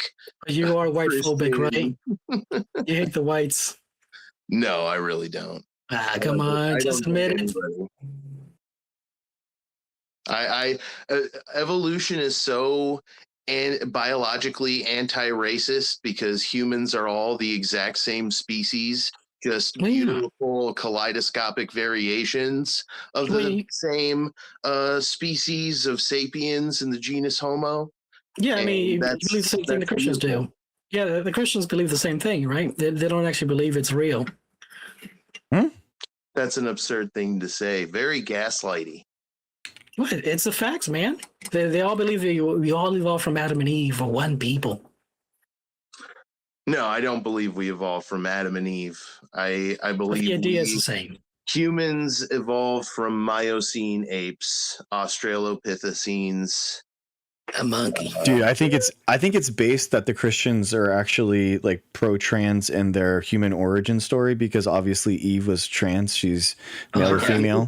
So I think it's honestly male DNA. Yeah. Well, it's from the rib. So it's actually completely based in, it's pretty cool. Well, Jesus would have to be like trans too by that, because he comes from Eve, not Eve, Virgin Mary. He's the guy, so where is he gonna get the Y chromosome? Mm-hmm. Unless God used his divine hand to pluck Joseph's Y chromosome out of his divine father nutsack and plant it into Mary's divine mother womb. Do you think like Jesus has a bigger cock than like Joseph? That's an absurd question. I think variation happens, right? There's probably a certain genetic probability of I assume that's a polygenic trait. You would have to ask Jim Bob. He's the penis expert, right? Yeah, that's all he talks about, dude. I mean, because Jesus basically does his own mom, which is, very Freudian. Yeah. That's true if you assume the Trinity point of view, which even when I was a theist, I thought that was absurd. But wait. So how, Darth? What is the age of the Earth? I have no clue, because there's no actual way to confirm that 100%. We've been over this before, and I think it's 6,000. No, I don't think it's 6,000 years out. Okay, so then, how do you understand that? Where did you get that knowledge from, and where did you hear it from, and why do you believe it? Yeah. Where do I get the knowledge that? Well, this thing I don't know. All I'm positing is that I know it's not 6,000. Darth, if I came up to you and I told you I measured the continental U.S. and I told you it was 17 centimeters wide, would you believe me? But if instead I told you it's a few thousand miles wide, I assume you'd be more likely to believe that, right?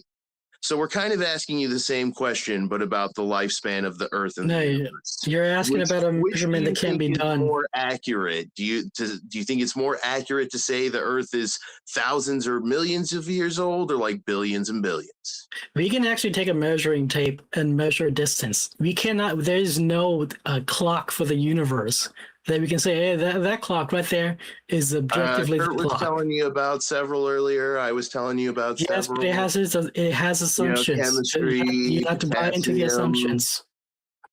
Argon, rubidium, based on assumptions. strontium, dendrochronology, limestone clocks, coral clocks, molecular clocks. Look, all these different forms of chronology matching each other and confirming if we carbon dated some dinosaur bones, and it came out, it was like 10,000 years old. Would you accept it?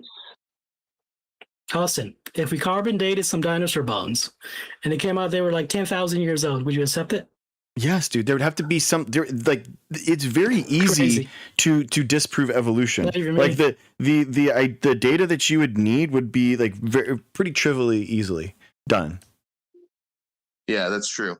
If you could just find like I'm asking for the data, you couldn't show it. Remember? If you could find just like a single reptiliomorph in the fossil record deeper than a bilaterian, or if you could find a mammal deeper than one of the earliest osteichthyans, that would completely debunk evolution. But it's never been found. If you could subject a population of living organisms to multiple consecutive generations of selective breeding, and not have their alleles change, that would disprove evolution. Yeah. But not have their alleles change. That's oh my God, Yes. you're just using every you're begging the time. question, man. That's what you're talking about. No, I'm talking about the formation of the genes, not just that you can recombine the genes. Yeah, but that's the same DNA. That's what he's saying. That the DNA doesn't change over like that. You don't assume we can not only do that. We can not only do that, Darth. We can not only do that. We can, in an observable time span, accumulate enough of that mutation so that a full-on speciation occurs, so that incipient sexual separation sets in, and these organisms will no longer select each other as mates unless there's artificial constraints on their mating options, which is literally the definition of the species concept, right? They're no longer reproductively compatible. We can do that within an observable time span, which is all you need to support evolution to the point where it's insane to deny macroevolution, because what that is the total cessation of two population with common ancestors, gene flow between the two of them. Their genomes become uncoupled, and that allows disparate adaptations to stack up on top of fundamental similarities, which is exactly what evolution predicts, describes, and explains. And it explains the nested hierarchy that we see when we taxonomize and do molecular phylogenies for the organisms. Just rambling the same talking point over and over again doesn't mean you're saying anything. All of the biological data on the planet I know you keep saying evolution true, evolution true. The plane, and now you can stop over talking me so you can run away from the evidence in your bad faith. You're not presenting evidence. You're just regurgitating the same talking points. Denier trope it was. You couldn't wait to spew until I finished my point. So go ahead now, Mr. Evolution Denier trope. Go ahead and spew your trope. Yeah. Is it your position that the first cell had all the genes that currently exist within it already? What? No. So they evolved, right? So they had to evolve those genes, correct? Yes. Over time, Great, yes. that's what I want. What? I want you to demonstrate that those genes, they weren't simply in the first cell to exist. You're not. That's not your position, right? The first problem is that you think the first cell is some it's not your position that the first cell had all the genes already within it. Gradient. Your position is that that first cell evolved those genes. Come on, man! You're just overpowering people with talking. I know you're the only theist on the panel debating against evolution, but you are still over talking everybody, man. Well, I also won't listen sometimes. Look, I'm running out of battery here. My headphones. I'm gonna have to jump out. Okay. No worries. No worries. All right, I'll see you guys later. All right, see you, bro. Yeah, and if there's any theists, I don't know how much longer Dr. Greg's going to be here, but we'll do one last call for theists on the panel. If anybody else would like to come up here. Darth, we do appreciate you debating, even if many of us think your position might be a little bit funny there. Just a little bit, you know. But this was definitely a fun debate, man. They said Grayson won. Interesting. That's definitely not Grayson on the panel, but the 2026 debating against evolution is wild. Yeah. B.S. Lewis says Bubblegum is a strong and brave warrior.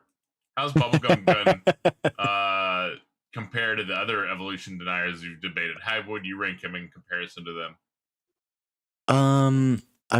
You either accept science or you don't. You know, that's just what it is. I mean, it was actually really weird how much he accepted the physical mechanisms of like the radio dating and stuff, but then Kurt, I thought you were going to go to like the polymerase errors and like do a time scale of mutations through evolution. And I was like, oh, it's the same like physical mechanism to create that new information. You know, it's like, it all, if we don't understand the mechanism or how that works naturally, we're going to research it and try to better understand it. You know, that's just how science works. Right. And Wesley, what's up, dude? Hey, how's everybody doing? Just a quick note. There'll be 7 nights in a row. Do you accept evolution, Wesley? No, it's an imagination. Gotcha. So we just had a debate between Dr. Greg here and Darth Theranes over the topic of is evolution true? And that's a topic of tonight. So if you'd like to try your hand at debating some evolution, you're welcome to. No, that man that appeared to you on August 25th. Yeah, so right now the topic is evolution true, Wesley? I get you have some other stuff you like to talk about, but we are doing our best to keep it on topic tonight. So like I said, you're welcome to hang out and chat on topic if you'd like. You have evolved. You have evolved into a body of dead ash with a pearl of light. Wesley. So you do accept evolution, it sounds like. You just said that I have evolved, so evolution is true, according to you, is your claim? You're railing. There's a big difference. What? Well, how do you think that humans got here? Yeah, do you think it was a supernatural, magical event, or do you think it was something natural, something that could be explained by natural forces? Jesus Christ created Adam and Eve the way he wrote in the Bible. Okay, how long ago and what has happened since, and in what general order? I would guess it's been within somewhere between 5,000 and 6,000 years ago. Why? And Why do you think that? There was a destructive flood too? Yes, there was. The dove that was on Noah's Ark is above my head now. You can't film it with your unsophisticated toy cameras any more than you can film angels you have seen for over 20 years and still beautiful. Thank you, Wesley. We have a great idea of your position now, and we have a couple of questions we can ask you, starting with how much water do you think it would take to flood the entire planet? Actually, the next step in your evolution is those gray scabs will become the gray ashes in your soul. But that's not what we're talking about, Wesley. You're talking about this theological evolution. We're talking about an ancient Earth, biological evolution thing. I don't think you're really. And real fast, y'all, there was a tip from Robin. She sent in $10. Thank you so much for the tip. That's greatly appreciated. She says, "Great job, Dr. Greg." And Bubby's Darth Theranes. He goes by Bubble. And we're talking about if this evolution has to occur at the end of a globally cataclysmic flood that would take more water than exists on the planet, and that would generate an amount of heat that would boil all the water and melt the granitic crust of the planet into a superheated plasma hotter than the surface of the sun, even if you could move it around enough to cause a super flood on the planet. So no Ark's going to survive that. But even if we can somehow ignore all that and assume the Ark did happen, we then have to shove all the evolution and change in the fossil record that we see in after this boat landed after this genocidal super flood, right? You're in the denial phase of your schizoaffective disorder. What? Do you realize that, like, in order for the down and take it easy for you, one step at a time. Let's go back to the first step. How much water do you think exists on the planet? When you heard the words, "Don't kill the vision," you believe it was God. And okay, I think I'm done with this guy, Taco. He's not going to answer questions. He's just going to preach at us. He's not going to stay on topic. Why do you think that the Earth is 6,000 years old? Oh, I know it's. I know. Why? Oh, tell us. Please inform us. No, I'm not going to answer your question. It happened the way I said it happened, not in any way the way you speak. Well, then can you tell us why or how it happened? 6 days, Wesley. Don't listen. Did it happen in 6 days?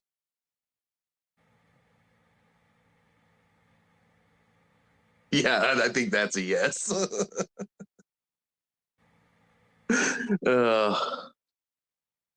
If you take the Omni barcode, those ashes. All right, yeah. But he was asking, did it happen in 6 days? Yeah. Oh man. Thank you for the tip, Robin. Take care, Wesley. Thanks for coming up.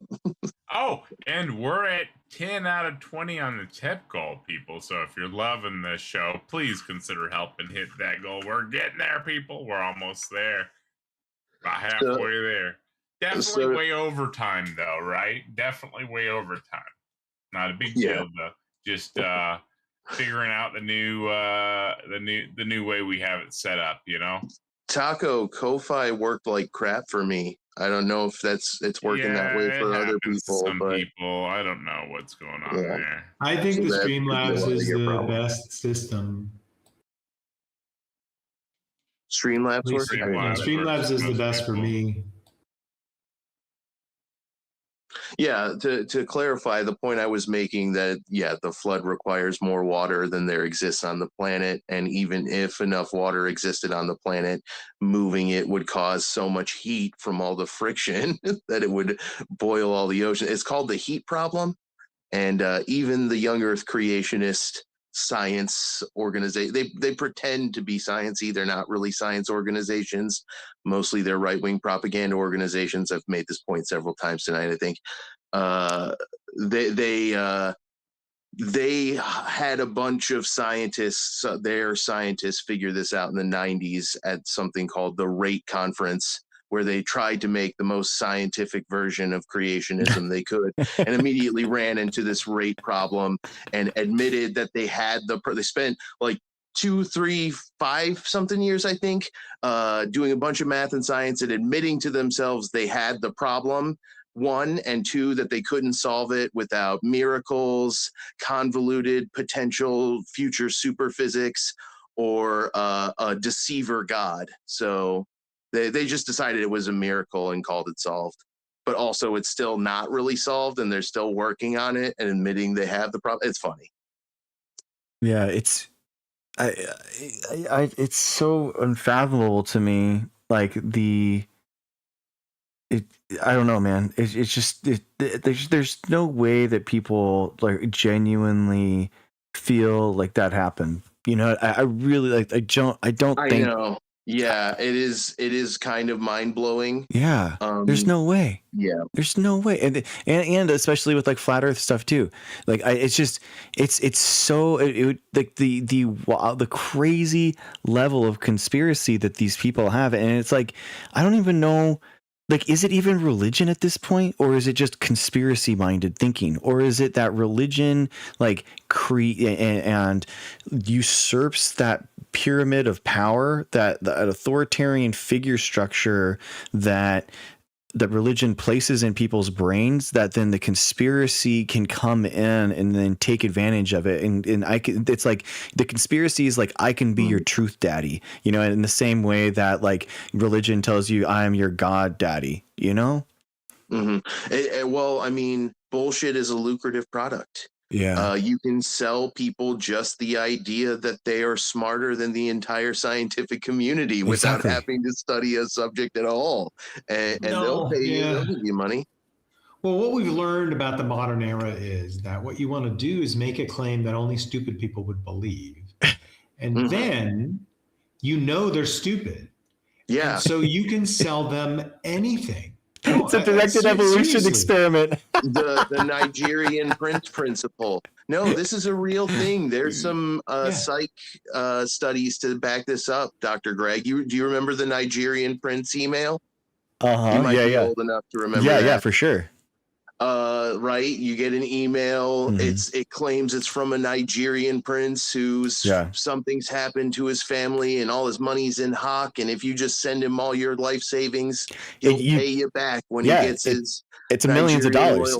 You pay him $20,000, he gives you millions. It's a great deal. Exactly. And people still send this scam around, and people do still fall for it too. And you would think that with the advent of AI, that the scam would have become way more realistic, right? Like they were to have real pictures of the Nigerian prince and his but no, it's still like shitty blue backgrounds and green texts and misspelled words. And they do that on purpose because it weeds out all the people who are of sound mind enough to immediately realize how shady this shit looks.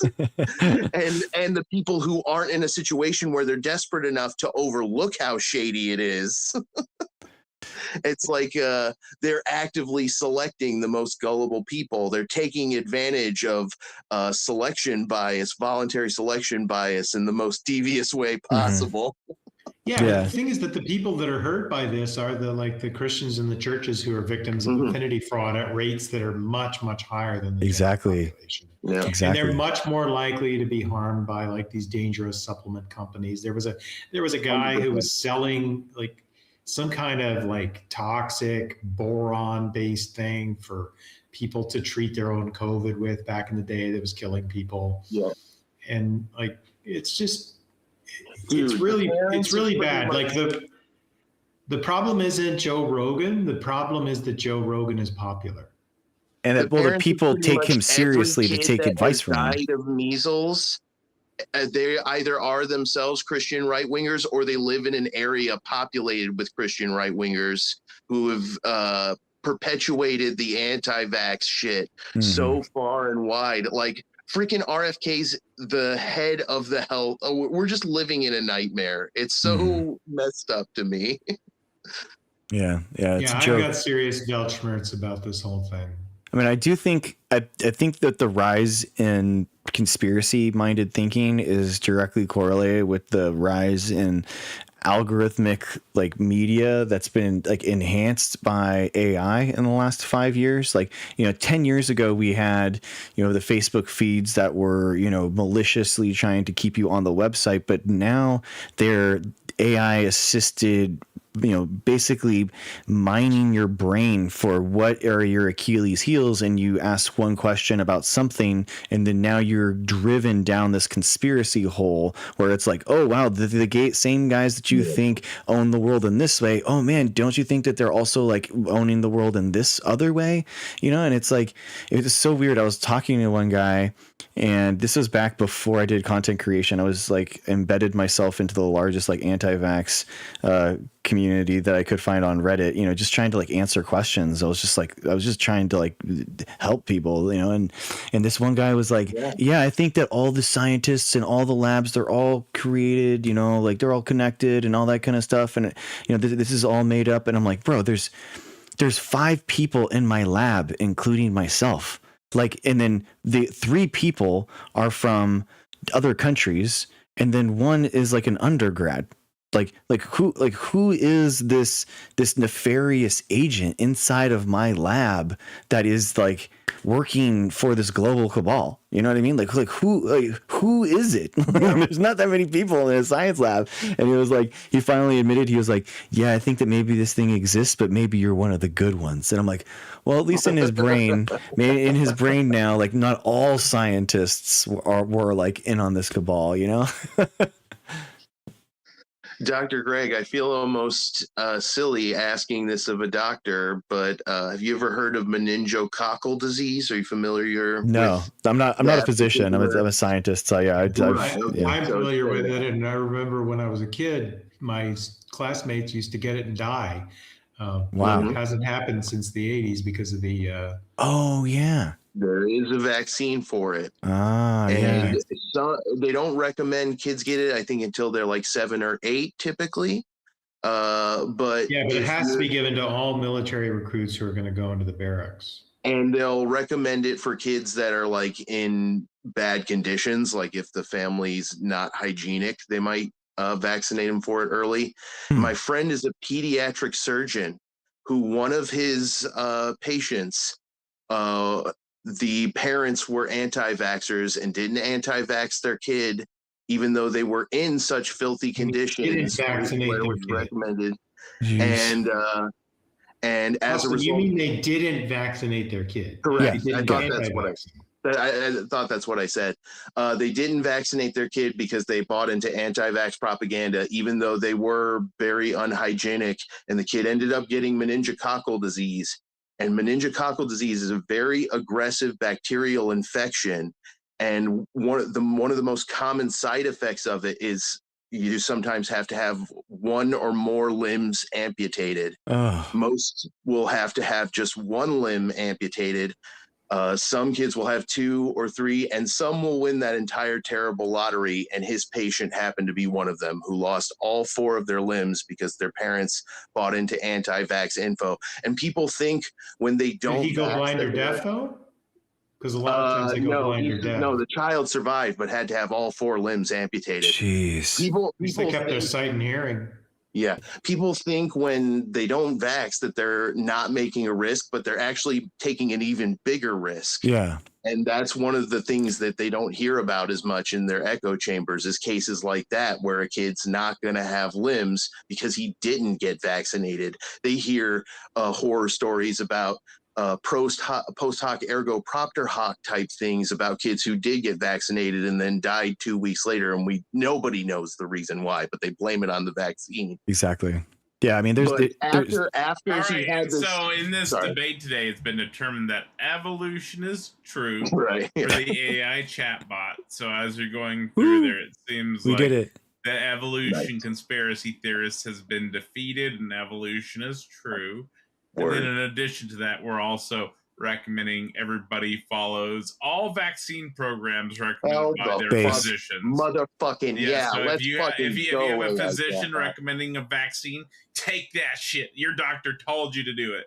Yes, sir. Dude, like straight up though, for real, we do like my story, which ends with the fact that after my friend, my pediatric surgeon friend, did this horrible surgery where he had to amputate all 4 of a fucking child's limbs, he went outside to his car and there were fucking anti-vaxxers protesting and screaming shit at him on his way to his car, and he fucking broke down and cried and called me. This is a Christian man who's dedicated his life to saving children because he believes in fucking Jesus and believes Jesus has called him to serve his fellow man by treating children with his pediatric surgery skills. And these fucking anti-vaxxers are screaming obscenities at him and getting in his face and, telling him he's the enemy after he just had to save one of them at horrendous cost from their own stupidity. It almost broke him. And I think for that, I might never forgive anti-vaxxers entirely. I try to be gentle with them and remember that they are victims of this pipeline, but it's so easy for them to become villains. I think it's on the W.K. Clifford argument, I don't think they're necessarily victims. Yeah, that's fair. That's totally fair, Kurt. Yeah. Do you know Clifford's argument, Dr. Greg? No, I don't know what you're referencing. He says if you imagine there's a ship owner, right, and he takes passengers on his ships, and one of his ships comes back into dock after a long voyage, and he's like, well, this has been a great ship. I've loved it. It's a wonderful ship. I'm not worried about it. We can just send it right back out. I don't need to check it. I don't need to have anybody who's a shipwright take a look at it or anything. I can just send it right back out. Yeah, forget all that. Even if he is honest in his belief and he genuinely believes that, is he doing the right thing? No, he's not, because other people's lives are at stake on his belief. And so he can't just say, oh, I believe it and it's good. He has to investigate and has to engage in due diligence to figure out if his belief comports with reality or he is making an epistemic injury to the collective population. And that to me is like a responsibility people have. I think Clifford's argument is one of the best ever. Oh, it's so good. It's a great metaphor, and it just shows the whole mechanics of epistemic morality, because even if the journey goes well and nobody drowns and dies, the captain still did something wrong. He took an unjustifiable risk. And if he checks everything, if he does the costly and exhaustive maintenance and everybody drowns and dies, it's not really his fault, because he did do everything he could do to, it's so obvious that there is an epistemic responsibility to be good morally.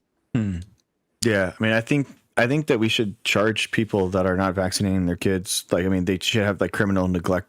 Like, I really do. Or we could. It should be considered child abuse. Yeah, like it should be something like that. There should be. It's a very complicated legal issue. I think that's why it'd be neglect, not abuse specifically, because you're not like harming them specifically, but it's neglect in that you're failing to defend them against known viruses that cause disease. So therefore, you are pushing your child into undue harm, you know? So I think that's what it's just true. But in general, I do like my politics to lean towards like incentive rather than punitive measures. So I actually like Australia's plan where they actually pay.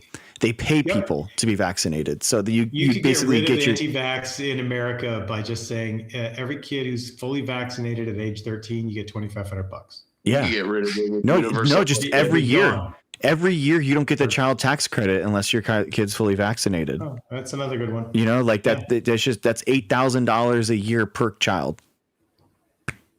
So if you want to pay $8,000 per child, like go ahead. Otherwise, we're going to give you $8,000, you know, for a child tax credit. For, you know, I think we have to like start doing something. Something like that seems very fair. So especially critical for diseases like measles, where they have this insanely high communicability rate that starts affecting populations as soon as the immunization rate drops below 95% which is really freaking high. Yeah, it's sad because so many of them. You know, the Republicans say all the time that it's like, oh, it's just science has lost credibility during the pandemic, and it's obviously not true, because if that was true, then you would have Democrats, Independents, and Republicans all like withdrawing from the scientific method, you know, with the same critique, and that's not the case. That you see Democrats and Independents maintaining vaccination rates, and only the Republicans dropping by half. So, like, what is it? What is unique to, you know, Republicans that is causing this problem? I think an interesting outlier here, though, is Canada, and Canada did have a gigantic measles outbreak, and obviously they didn't have like an anti-vax president like the United States has, but they do share a lot of our media, and they have a universal healthcare system. So it's an interesting idea, and it kind of like reinforces this thing that I have, that I really do think that people are living their lives through the algorithm, and you see these people that don't believe that viruses exist. They only see vaccine harms 1,000 times a day, 100%. And that now, if you don't think that viruses exist, then like the only malady therefore is the vaccines, which is completely false. Horse-based. Yeah, exactly. Ivermectin. Dude, you'll never guess, dude. You'll never guess the guys that sell Ivermectin, what they're recommending for the Hantavirus. You'll never guess. Yeah. No way. You're blowing my mind. No, right, for real. They're selling hydroxychloroquine and Ivermectin again, and they're saying you should prophylactically take it before Hantavirus. Yeah. That is shocking. I am shocked by that. This crazy. Is my shocked voice. This is as shocked as my voice was after I found out that RFK backed down after making obscene, ridiculous, absurd, nonsensical comments about fucking Tylenol causing autism. And I knew there was going to be a counter lawsuit because all the science proving it doesn't. It's so fucking extensive. And of course, that's exactly what happened. Yeah. Hence my surprised voice. Yeah, I mean, we have like it sucks, man. I mean, like the institution of science, like the budgets that they have we're talking like a 40% reduction that Trump is proposing again. So I think the NSF goes down to like $4 or $5 billion a year. Like it's like a laughably small amount of money. It's so sad, man. We lost 10,000 PhD scientists in the national labs inside of institutions. Autism isn't any more common now than it ever was. We're just better at diagnosing it. Yeah. They broadened the umbrella of the term, and it's like the thing that I always like point out is like 200 years ago, like left-handed people didn't exist. Like because they were forced to write with their right hand, Right. So then you have these people being accepted into society, and then all of a sudden, wow, all these left-handed people like started springing up, and all of a sudden it's a way bigger percentage than we thought. Right. And it's the same way as in autism, where now they are being accepted into society, and we're trying to recognize it and trying to add them. So your hypothesis would be that rates of adult onset or recognized rates of autism would be increasing as well. Right. And we do see that. So it is like, it's people looking for correlations wherever they can, man. You know what I mean? It's like vaccine harms also increased correlationally with Google Chrome usage. It's like it's what we like to call a confounding variable in statistics. Exactly. I don't know how long ago you took Statistics 101, but that's something they would probably cover in Statistics 101 as a confounding variable. Sometimes referred to as ice cream variables because of the classic anecdote that expresses what they are. There's a correlation between the increase in crime and the increase in ice cream sales. Therefore, ice cream causes crime. Well, no, there's a third variable that explains why there's a correlation but not a causative link, and that is summer. In the season of summer, crime goes up and ice cream sales go up. One isn't because of the other. So that is the ice cream variable explanation for confounding variables. So if you didn't know what a confounding variable is, you know now. And exactly. It'll help explain a lot of anti-vax propaganda. I don't know, dude. I don't accept big cream. There's a very interesting set of facts, though, about measles that actually affects young Earth creationism as well. Oh, yeah. The measles virus is highly infectious, right? And so you'd think, oh, well, then someone on the ark would have had to have measles and it would have spread through all of them and it would have been a problem. But the young Earth creationist comes back and says, no, there's no evidence that there was measles until around 600 to 500 BCE, which is true. That is the case. Measles virus is a relatively novel, human affecting only morbilliform. There aren't any morbilliform viruses that seem to affect the other great apes. So it's a zoonosis. And guess which creature is the reservoir for the closest relative of human measles? It's the cow, which actually makes sense of the timing, right? This is when pastoral and cattle agriculture became much more broadly spread. So the closest relative to the measles virus is a virus called rinderpest, which is much, much older. But here's the problem.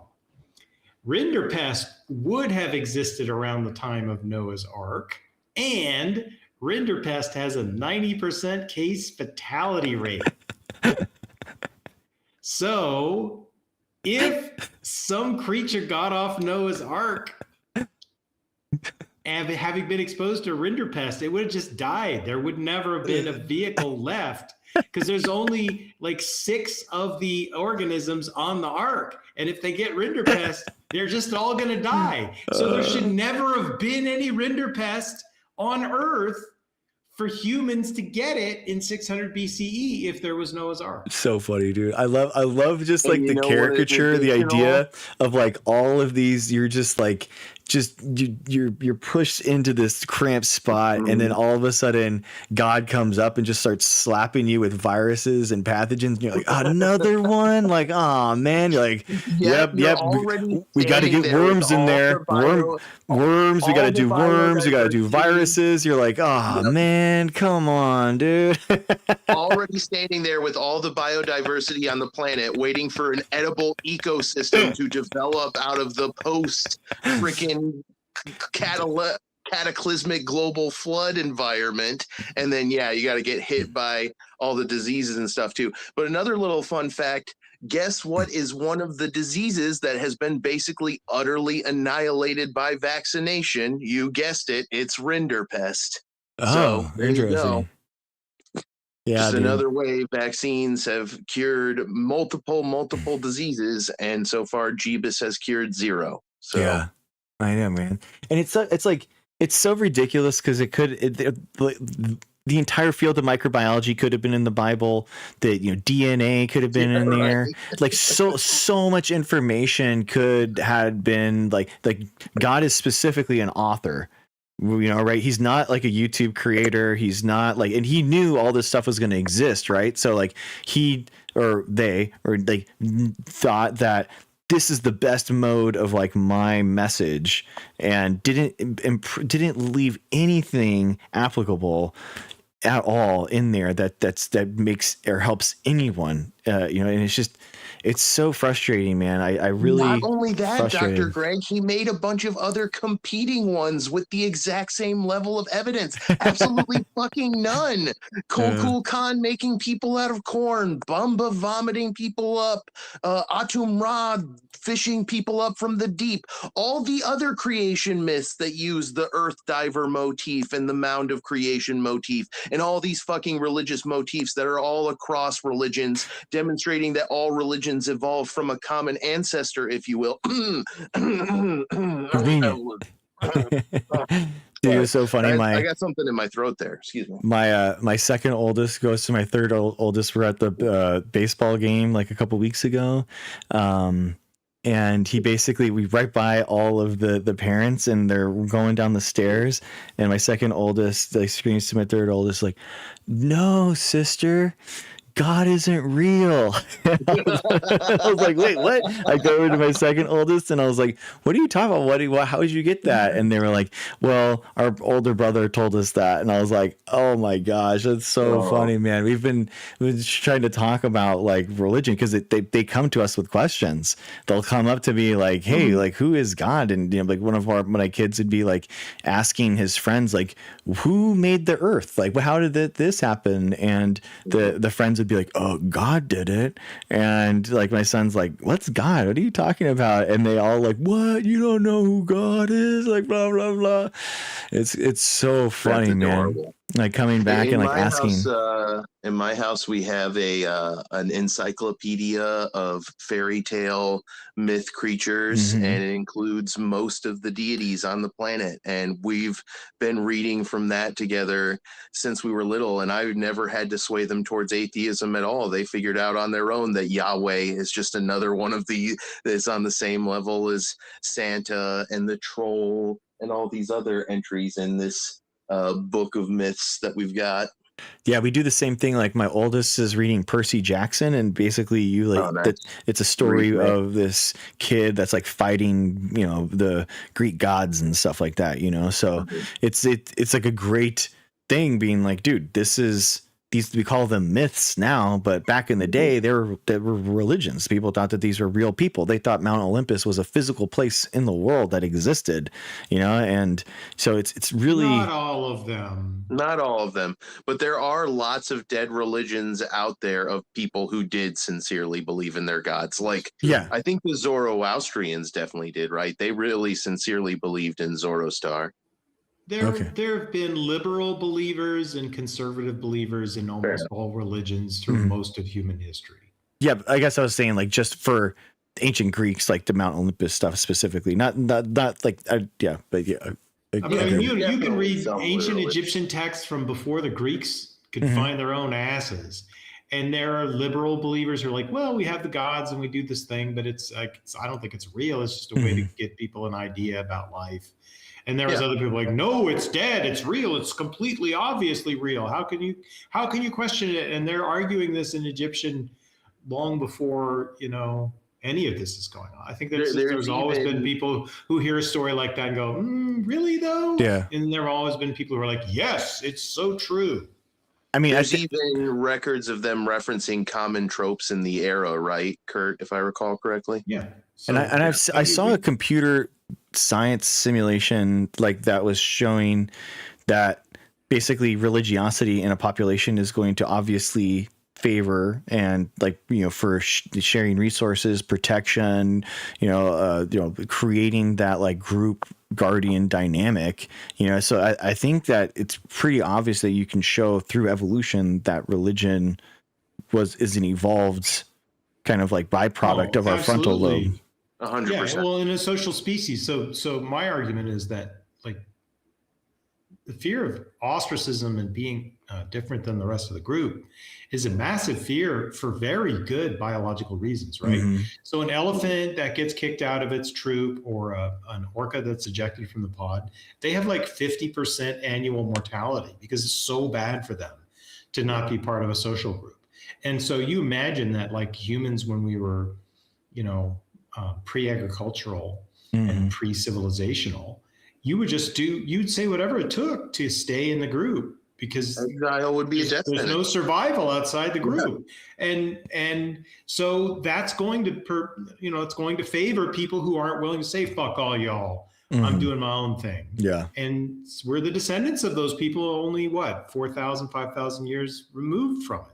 Or the person who speaks up at the campfire and is like, what is the evidence for this thing that you're saying we need to cut the skin off of the tip of our dicks for again? I'm going to need you to explain all the reasons. I know. Can we go through that one more time? Just like, who is the first guy? Well, first of all, they weren't doing that around a campfire. I know, Kurt. I'm just making a little jokey joke. Dude, what I don't understand too is God circumcised?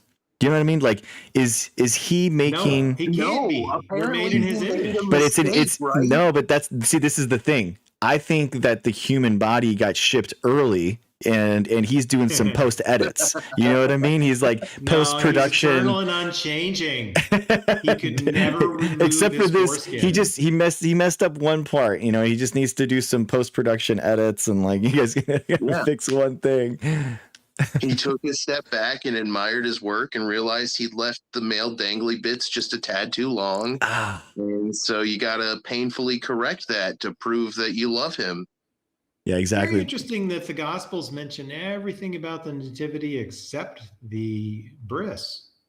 Oh, that's a good point. Yeah, of course. Yeah. Right? Like, why is the bris not mentioned in Matthew and Luke? It's very strange. That's a good point. I never thought about that.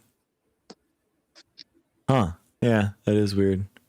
I mean, do you guys think that like humans evolved did religion play a point in human evolution? And now we are now we are like post religious, like in our there will always be religion. Okay, so have you ever heard of the cognitive social model of religion? Are you familiar with that? No.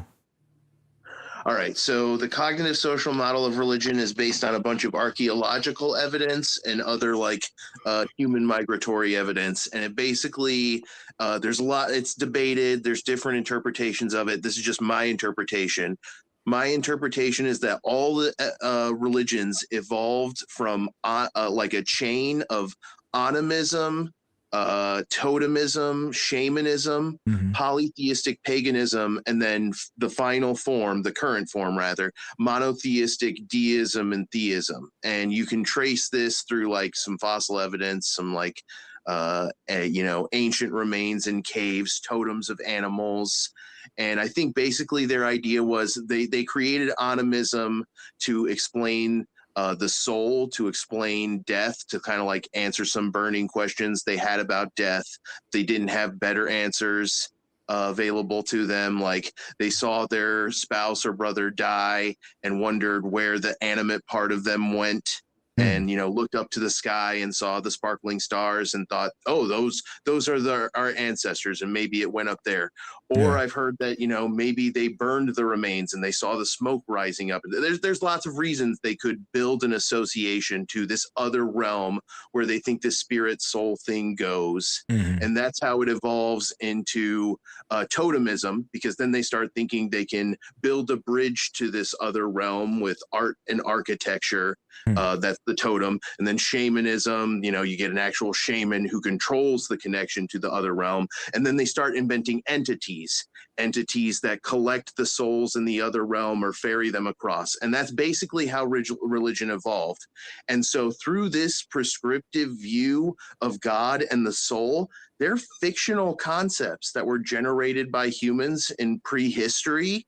And neither of them map to anything in reality except human feelings, imagination, stories, and dreams. But people confuse that for fact. I mean, I think there are relatively sophisticated animist religious movements within philosophy that are going on right now, right? Yeah. Like animism is just the idea that there's a magic soul inside you, and I think that the people who think there's a hard problem of consciousness are just animists. Yeah, I think that's the real question. And we're talking about things that happened in prehistory, so it'll probably never be completely settled. But I think it's a decent model. It's a decent, reasonable speculation from the evidence. I think like the real thing that we're battling is the idea of a soul. I think that is like the real. Yeah, it comes down to naturalism versus like dualism and other non-physicalist worldviews. Yeah, because once you've but the soul, when it's first described by Plato, is a physical thing. It's made of substance, and he has a tripartite soul made of 3 different substances. He just didn't think that it was like the main substance. That when you died, like there was still this rarefied substance that left your body, but it was not like an immaterial philosophy thing. Knowledge there, Kurt. Is that the monad or is that something different? No. There was a vegetative soul. I thought so. Thank you. There was the appetitive soul and the okay. The psyche and the spirit. But they were all made of stuff, just different kinds of stuff, right? Right. Okay. And then you don't see immateriality being a big deal until the 2nd or 3rd century, because the Neoplatonists and Middle Platonists started realizing that there can't be any material to it at all, because all material is corrupted, right? One of the things that I think is interesting, I've studied the Bible a little bit, and I think this is true. Kurt, I know you've studied the Bible way more than me, so I would be interested to hear your opinion on this. I think as you read the Bible, you can see it evolve from a polytheistic document into a monotheistic one. It depends on your definitions, right? I don't think there's any monotheistic religion. Fair enough. Really? Okay, that's a good point. Wait, are you talking about the triad? They all believe there's a Satan and angels. Yeah. Demigod all level kinds things. of stuff like that. That's a good point. I don't care if there's rankings of power among your different gods. If you have more than one, you're not a monotheist. Yeah, and then you have the Father, Son, and the Holy Spirit. Though that's like 3. That's another great sign of. But even Islam has Iblis and the angels and the demons and no, that's just multiple gods. It's just you don't want to call them gods. I don't know why, but I'm going to, because they're magic beings that aren't humans. Yeah. It's interesting. I do think a lot of it's going to be interesting to see how AI has an impact on this stuff. I really feel like, at least with the the anti-vaccine stuff and the anti-science stuff, I think that you're going to have a lot more access to answers that are readily available to these specific questions. It won't have any effect. I think it's gonna. I think because people are going to have more and more trust in them, and these AI algorithms. You're young. I remember the 90s. In the 90s, I heard people like you saying the internet will get rid of all these bad ideas because people will be able to just look up anything they want anytime, and they'll find out the truth, and we'll get rid of all the stupid ideas. How did that work? But I think it's different. I think it's different in the fact that we are trusting the AI with more parts of our life, and we're gonna you can interact with it more. I think we'll just not like AIs that tell us shit we don't like, and companies won't feed us AIs that tell us shit we don't like, just like the algorithm. But that's the thing. It's going to be exactly that's the thing. You can't thing that's happening now with just slightly better graphics. It would be, but the thing is, it's basically a modest leap forward from the predictive text on your phone, and science deniers are just going to torture it into being a confirmation bias machine for them, which it will all too gladly do because it's programmed to maximize engagement. It wants to. They try that. They try that with Grok, and Grok will still respond with because it's an LLM, and there's just more data that is with truth than conspiracy. People will still say internet. What was that? They'll still ignore it, just like they ignore the internet. This was True. happening. They say it's biased. They'll say it's part of a conspiracy. But the thing is, but it's going to be their trusted AI agent. So why would they don't trust them? They will. People will. That's what's going to happen in our lifetime, I think. Dr. Greg, there's a joke about a creationist. Dude, there are literally business owners like the whole reason why there's like no jobs right now is because employers are listening to their AI chatbots as to how to run their business and implement greater AI programs. Like that's the whole reason why all these big corporations are not hiring right now. There's a joke, Dr. Greg, about a creationist who dies and goes to heaven, and he asks allegedly. Yeah. In my opinion, that's why, because these CEOs are all idiots and they can't. They haven't realized that they're just talking to it 8 hours a day, and they haven't realized the actual capabilities of it, and they think it's way more powerful than it is, and they're taking actions based off of that, right? And so I think now is the time to get into AI, and there's still time before they figure it out, people. Let me be clear, too. I'm highly skeptical that there is such a thing as general intelligence. Like, I don't believe that it exists. And here's my argument. It's either one thing or it's a polygenic trait that's like multiple things that are on a spectrum, right? But even if it's one thing, it's on a spectrum, right? It's going to have a bell curve. It's going to have a normal distribution. Yeah. So that normal distribution has existed in the humans throughout history, regardless of like what's going on with machines right now. That normal distribution has existed throughout history. Yet it does not appear to impart any great like characteristic fact that makes people much, much better at being a human being, right? As far as we can tell, there's no like, these people in history have these superpowers who can like control the whole society with just their mind or anything like that. And so if that doesn't happen in humans, when humans were much stupider, like all the Flynn effect stuff suggests that people 150, 200 years ago were like dumb as a box of rocks on average. Like they were just really dumb on average. And yet some of them were really smart, right? And they didn't accomplish that much, being that much smarter than everybody else. So if we make a machine that's much smarter than we are, in theory, I don't think it'll be able to do much because like it's dealing with us.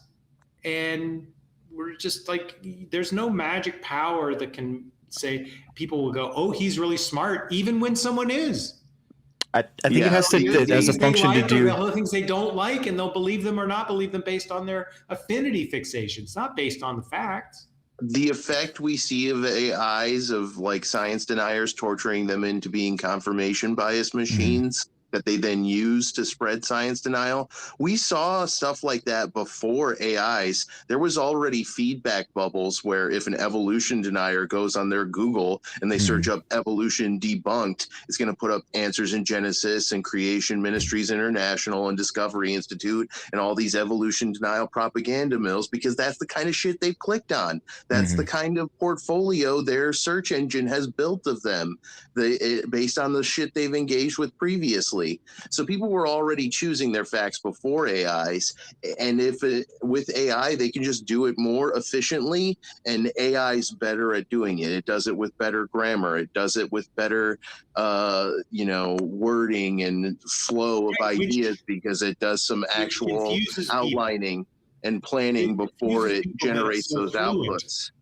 Especially if you ask it to do specific things. You can turn it into a better tool if you tell it, only give me stuff that you can back up with high quality, reliable, peer-reviewed sources from the corpus of primary scientific literature. You probably get great backups, but if you ask it, hey, assume you're a young Earth creationist, and then answer this question I've primed you with. Has evolution been debunked?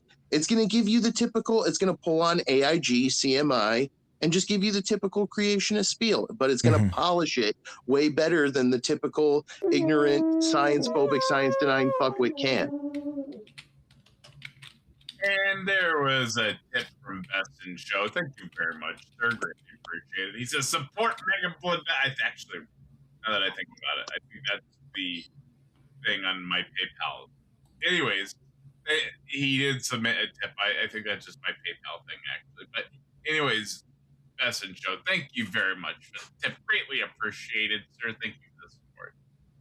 Yeah, I think that it comes down to the corpus of peer-reviewed primary scientific literature versus this fucking anti-science, anti-truth, misinformation and disinformation pipeline that exists mostly on social media and the few TV channels that are geared towards hardcore white Christian Republicans like Fox News and those kinds of media outlets. I think I see like the webs and the mining these LLMs do because of the word association, like how they gain knowledge is. I just see the roots of knowledge in that peer-reviewed, scholarly sources being so deep. The roots just being like tree roots, versus kind of like this ground cover of grasses, which is the anti-vax stuff that these LLMs aren't. There's going to be nothing for them to really grasp. They're going to be able to really go article after article into this stuff. So it might look like the grass is huge, really everywhere, because it's just on the surface level. But I just don't see it happening. That I don't know. We're going to be giving more and more of our lives over to AI. And I don't think that people are going to be able to say like, wait, so the thing that's telling me and handling everything else in my life is lying to me on this one thing. I don't know. I think that people are just going to go with the easiest route, which is just to trust it with everything. All kinds of levels of cognitive dissonance. People have incredible armature to protect a belief if it's like tied up in their identity. Mm-hmm. Yeah, I agree. It's Greg, really rough. You did an awesome job. That's a heavy lift to just interact with that guy for as long as you did. You did a great job. I gotta go to bed. But yeah, me too. Yeah, me too. Awesome job. Yeah, but Kurt, always love talking to you, bro. Appreciate you. And Austin, this is my first time meeting you, man. So it was great talking to you, dude. Your taxonomy knowledge is incredible, dude. Holy moly. No, we've met once or twice before, Dr. He's a biologist in training, dude. Oh, okay, cool. Well, I went to college for physics and computer science first, and then I scored the job of my dreams with that, basically. But now I'm back in school for my first biology degree because that was always my real passion. Oh, hell yeah, brother. Okay. I got someone asking for your ats. Do you guys stream on TikTok or YouTube? I'm only on YouTube and Facebook. So my ats are my name, Austin Sims, and on YouTube. Oh, Austin Sims. Okay. Sorry, bro. Yeah. I didn't. Your name doesn't come out. Yeah, no, I changed it to Asimiform to troll the creationists. Ah, okay, gotcha. Yeah. We've been talking and stuff. I remember you giving me those all that information. Yeah. I have sent tons of images to stump evolution deniers, to as many of the people who communicate science on social media that I know. I've sent them to Taco, I've sent them to JL, Planet Peterson, all of them. Nice. I need to just I got all the booby pictures he sent me. Yeah. That's what you've been sending him? What? Nice. It's all booby pictures. Yeah, okay. If you define boobies as whales, horses, human evolution, reptile. Who's counting, right? All right, guys, I'm going to head off too. I got to go to bed. But it's great talking to you. Thank you for the tacos. Thank you for the invite, man. I appreciate you. Hey, this was fun. I am so glad you got an opportunity to debate Darth Uranus. That was interesting. I think he tried to rage bait you there, and he held back, which was good. So good job on that. And he ended up rage baiting himself at one point, which was funny. I don't know if you saw that, but he made himself really angry randomly in the debate. I thought that was pretty funny.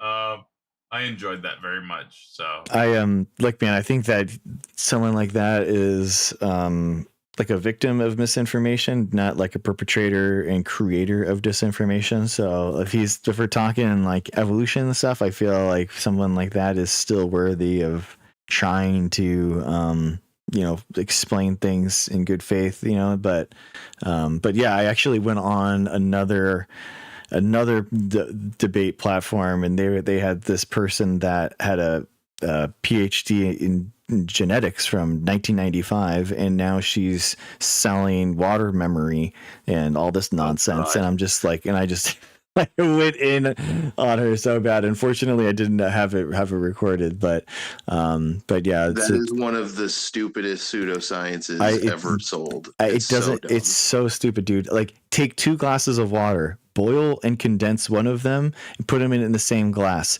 Tell me where the memory is lost between those two. And she could not answer. Yeah. How does the memory? Where is it stored? It's just literally, you don't even need that. You just need a basic understanding of the concept of molarity, and you're like, wow, okay, yeah, this is stupid. This makes no sense. Exactly, dude.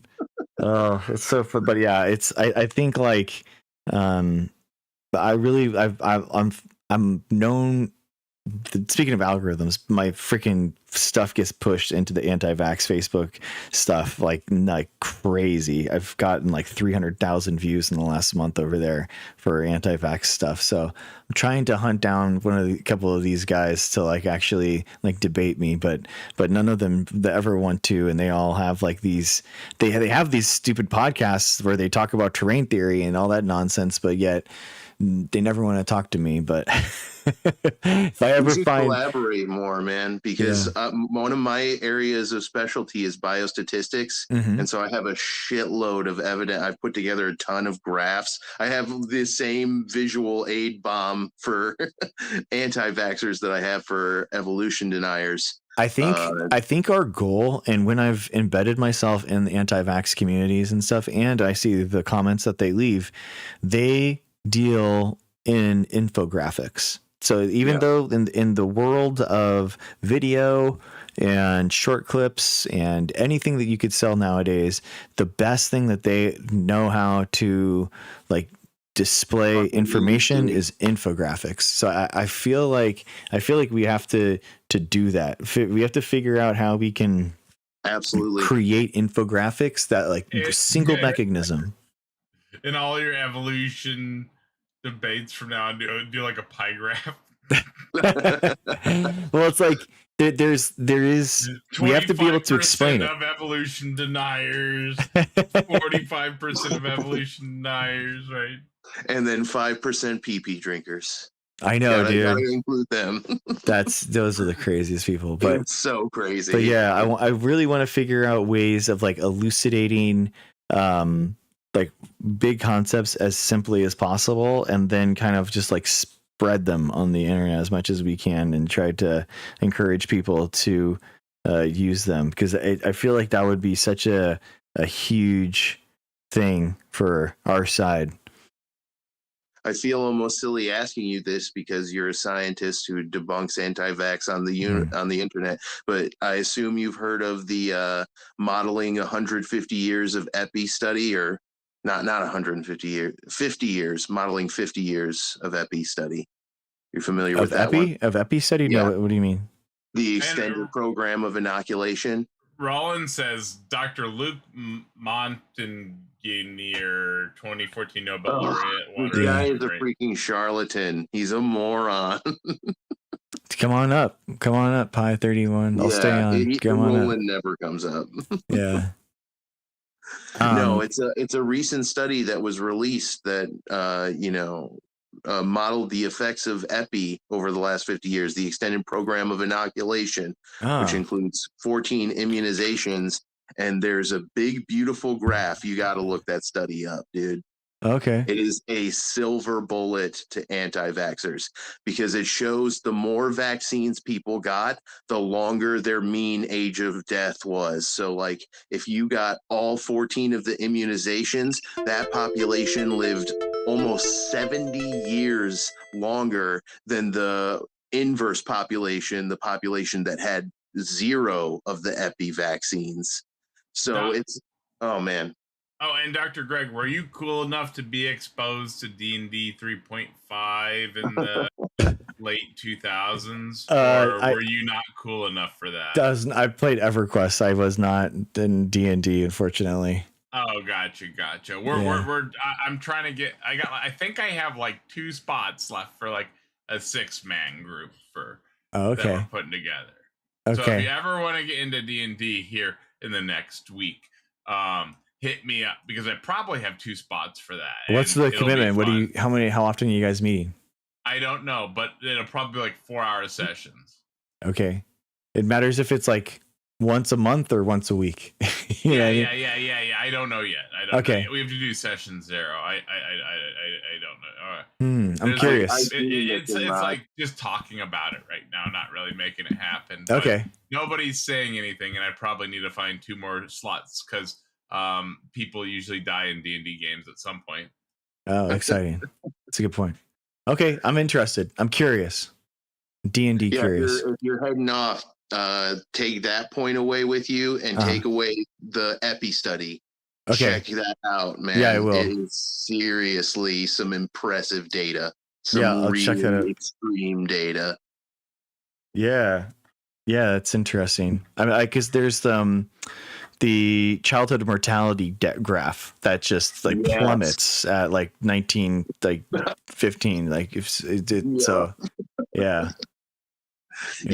Like previously, infant mortality was like 50% before age 2. It's insane, man. It's insane. Now it's down to like 0.4. It's great. Yeah. All right, guys. Well, thank you guys. Thanks again for having me, Tacos. I appreciate you guys. I appreciate you. Peace out, Dr. Greg. All right, Great see job. ya. Bye. Have a wonderful one, Dr. Greg. On becoming the master debater. Yeah, I'm gonna put that on my CV for sure. Thank you guys. That'll look real good. All right, guys. It's us. We're hanging. All right. Boy, I'm tired.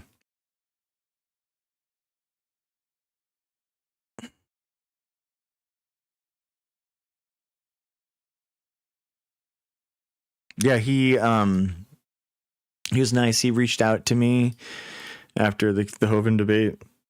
He wanted to get me on doing something, so I was like, okay, sure. I thought that was fine. People got a lot of people were like, why are you debating this random guy that doesn't even have like a following? He's just like this random guy in there, so I think the big point of it is like, I think as science communicators, we have to like,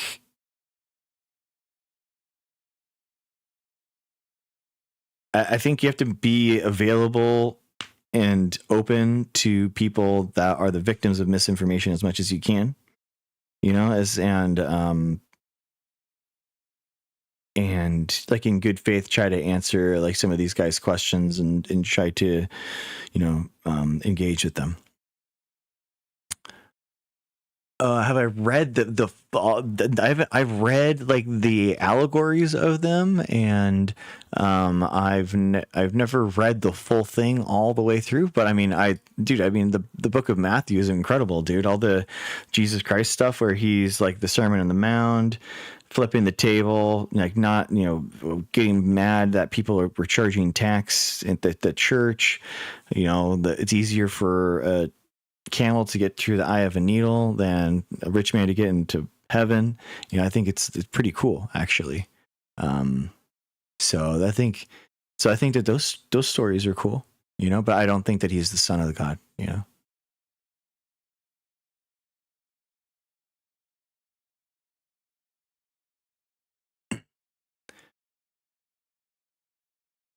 Yeah, sure, Ruben. I mean, you're not wrong. I agree. Yeah, the D&D was interesting. I'm curious about it.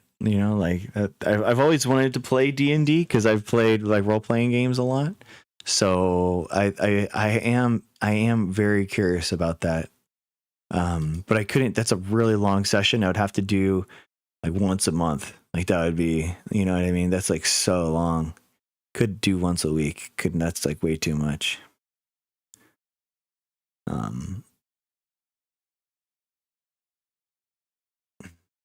Nice, Michelle. Good.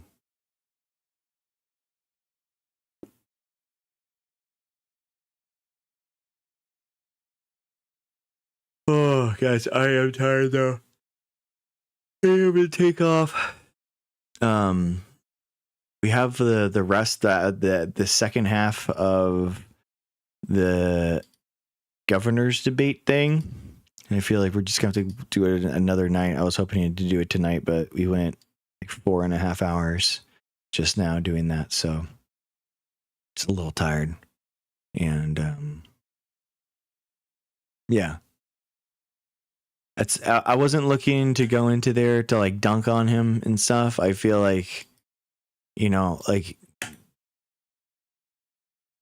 yeah, he's not. There's some random person that's in their chat isn't extolling the same amount of harm as someone like Kent Hovind does, right? Or someone that's falsely using their 30-year-old PhD to sell things to people, you know? And so that was like my yeah, thanks, Michelle. I think so that's why I feel like I'm trying to choose my best path when it is. But hey, but I think it's just important to hold the right people accountable. And I don't think that this random person that's in their chat like is it's not perpetrating this stuff. It doesn't have a YouTube channel. You know what I mean? so I'm curious what they're gonna say. Because they liked my Kent Hovind appearance a lot, but they're kind of like befuddled with the Jim Bob stuff. So I'm curious if they're gonna talk about it again with what they preferred. So, you know, but glad it finally happened. I couldn't believe, oh my God, today I realized, so my son he has night games now. They don't have any more baseball practices. And I just found that out yesterday. And then this morning, my wife told me about the game tonight. And I'm like, oh, okay. Figuring that it was going to be at the same time that they normally practice at, but it's not, because it's the last week of the season. The game was an hour and a half late. So I was thinking, okay, practice 4 to 5:30. I get home at 6. I get the debate done. Yahtzee, perfect, right? I found out this morning that they were like, no, yeah, everyone should be there around 5:15, and the game's going to start at 6. I'm like, what? Like, no way, dude, no way. So I had to take it remotely from freaking the kids game. Watch my son play. Ooh. And that was fun. But yeah, I was like, I need to go.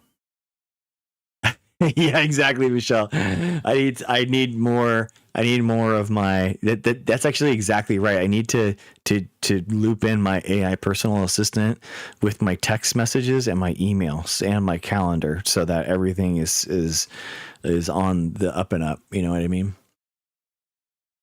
Exactly. That's very true, Efon. I felt like it would be so rude for me to cancel a second time, because there was another time I had to do.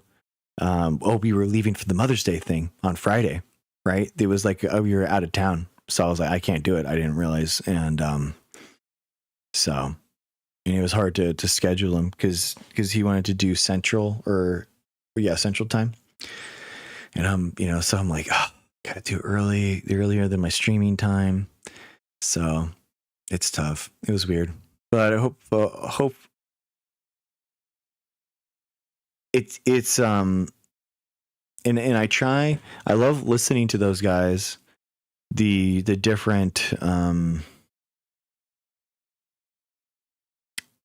evolution arguments that people have, and I kind of purposely don't listen to anyone else's stuff, you know, because I don't want to like try to steal anyone else's arguments, you know. I wanted to kind of like be in there with the knowledge that I have. I do look up things that I'm curious about in my own head.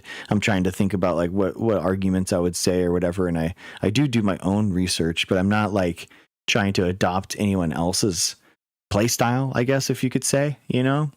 So because I try to be like a little bit different, because I mean, so much of my understanding of evolution happens from the lab, and I think that's an interesting perspective, right? That's a lot of people don't have. So that's kind of like where I've focused my time in understanding, and then so my examples are in that way. But I hate how so many of these debates just kind of like go back and forth, and it feels like a rock, paper, scissors game where it's like you do this, then you do this, and I'm just like done with that. I don't think that it's productive. So, you know, at the end of the day, I'm going to be talking about what can we do with the knowledge that we have. If you think that you have this information, like help us understand and create technologies based off of it. And if you don't understand it, then you don't understand the mechanism, right? And so that's, thank you, F1. Appreciate you. And that, I think that's like, so isn't that like what we're finding, like with our politics, with these debates? It feels like we have like really big arguments over facts of the matter right now. Right. And it's like people just kind of go around and around, and it's like, the sky's purple. Like, no, it's not. Sky's purple. No, it's not. And you're like, dude, we can just measure the wavelength of the light or whatever. You know what I mean? Like, we can just do that. Thank you. Thanks for saying that. Have fun. And yeah, so I think like the biggest thing that we can do is go show people, like, not only do we know this, but from this knowledge we're able to create this other thing, you know. And it's not necessarily the truth. Like it could be that evolution is so complex and takes so long that like scientists don't actually utilize it in the lab, right? I mean, that could be the case, but it's not. Science is so like, and evolution is so useful that scientists use it all the time in the lab to deduce what is the best piece of DNA mutation, you know, out of a population. Like we do that, and it's very effective. You know, if it was just a small effect, we could do that change without evolution. If it was just a deleterious mutation, we could just do that without evolution. So it's extremely quick. It's extremely useful. Evolution like is used constantly. So, but the question is if it's fake, why is it so useful and good? You know what I mean? Like, what is actually happening there that makes us better understand the process? And that's what they just can't understand. They just the debate got just so bogged down in there. And it's like, he's like, no, I don't have to prove anything to you. And I'm like, I don't know. I don't know in these evolution versus creationism debates, like if I have to make the other side state an affirmative too, because it's so boring to just be like, evolution is true. Here's all the evidence. Here's how we know. This is what we know, why we know it. And then all they have to say is, nah. And you're like, what? Or that was crazy tonight that he was like, I think that DNA changes over time in populations. You're like, what? What are you talking about? It's very funny. It's very funny. Yeah, fun. Yeah, I feel like just boilerplate logical arguments can be really tough to make. it's really hard to follow, even for me. And it's in my expertise. I'm like, oh dang, I need to think about this. One of my major goals this year, because of like talking to those guys, was actually, reading an audiobook or something on philosophy, epistemology, and just getting my brain more plugged in to that way of thinking. It's tough. It is very tough. It is very like philosophy and epistemology and stuff is not intuitive, and it's a different way of thinking. It's very difficult. So I really like, it's funny because my PhD is literally in philosophy, and I really don't understand philosophy that well. So yeah, it's been interesting. But all right, guys, it's Tuesday, so tomorrow I want to do a science show. I want to do 2 science shows this week, guys. We have to do 2 or 3 this week, and so I want to do that tomorrow, and so that should be fun. And thank you, Meg. How are you? Yeah, I want to do some sciencing. Some good old science. This is I do like these chill ones. I do like these chill streams, me at the desk sitting down talking to you, and I can throw in some React videos in there too, so I think that it's good, but it is what it is. Are there any new cancer therapies for pancreatic cancer? What about the Daniel, that just came out actually. The mRNA lipid nanoparticle. They're like they basically are teaching your body to fight the cancer. With a mRNA lipid nanoparticle gene therapy. It's pretty cool. All right, guys. Same time tomorrow, 9:00. Thank you for following. Thanks for being here. I appreciate you.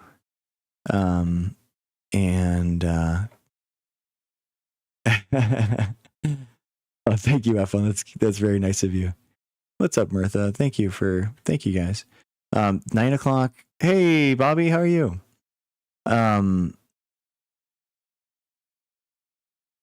Yeah, I appreciate you guys. Thanks for being here. Thank you, everyone.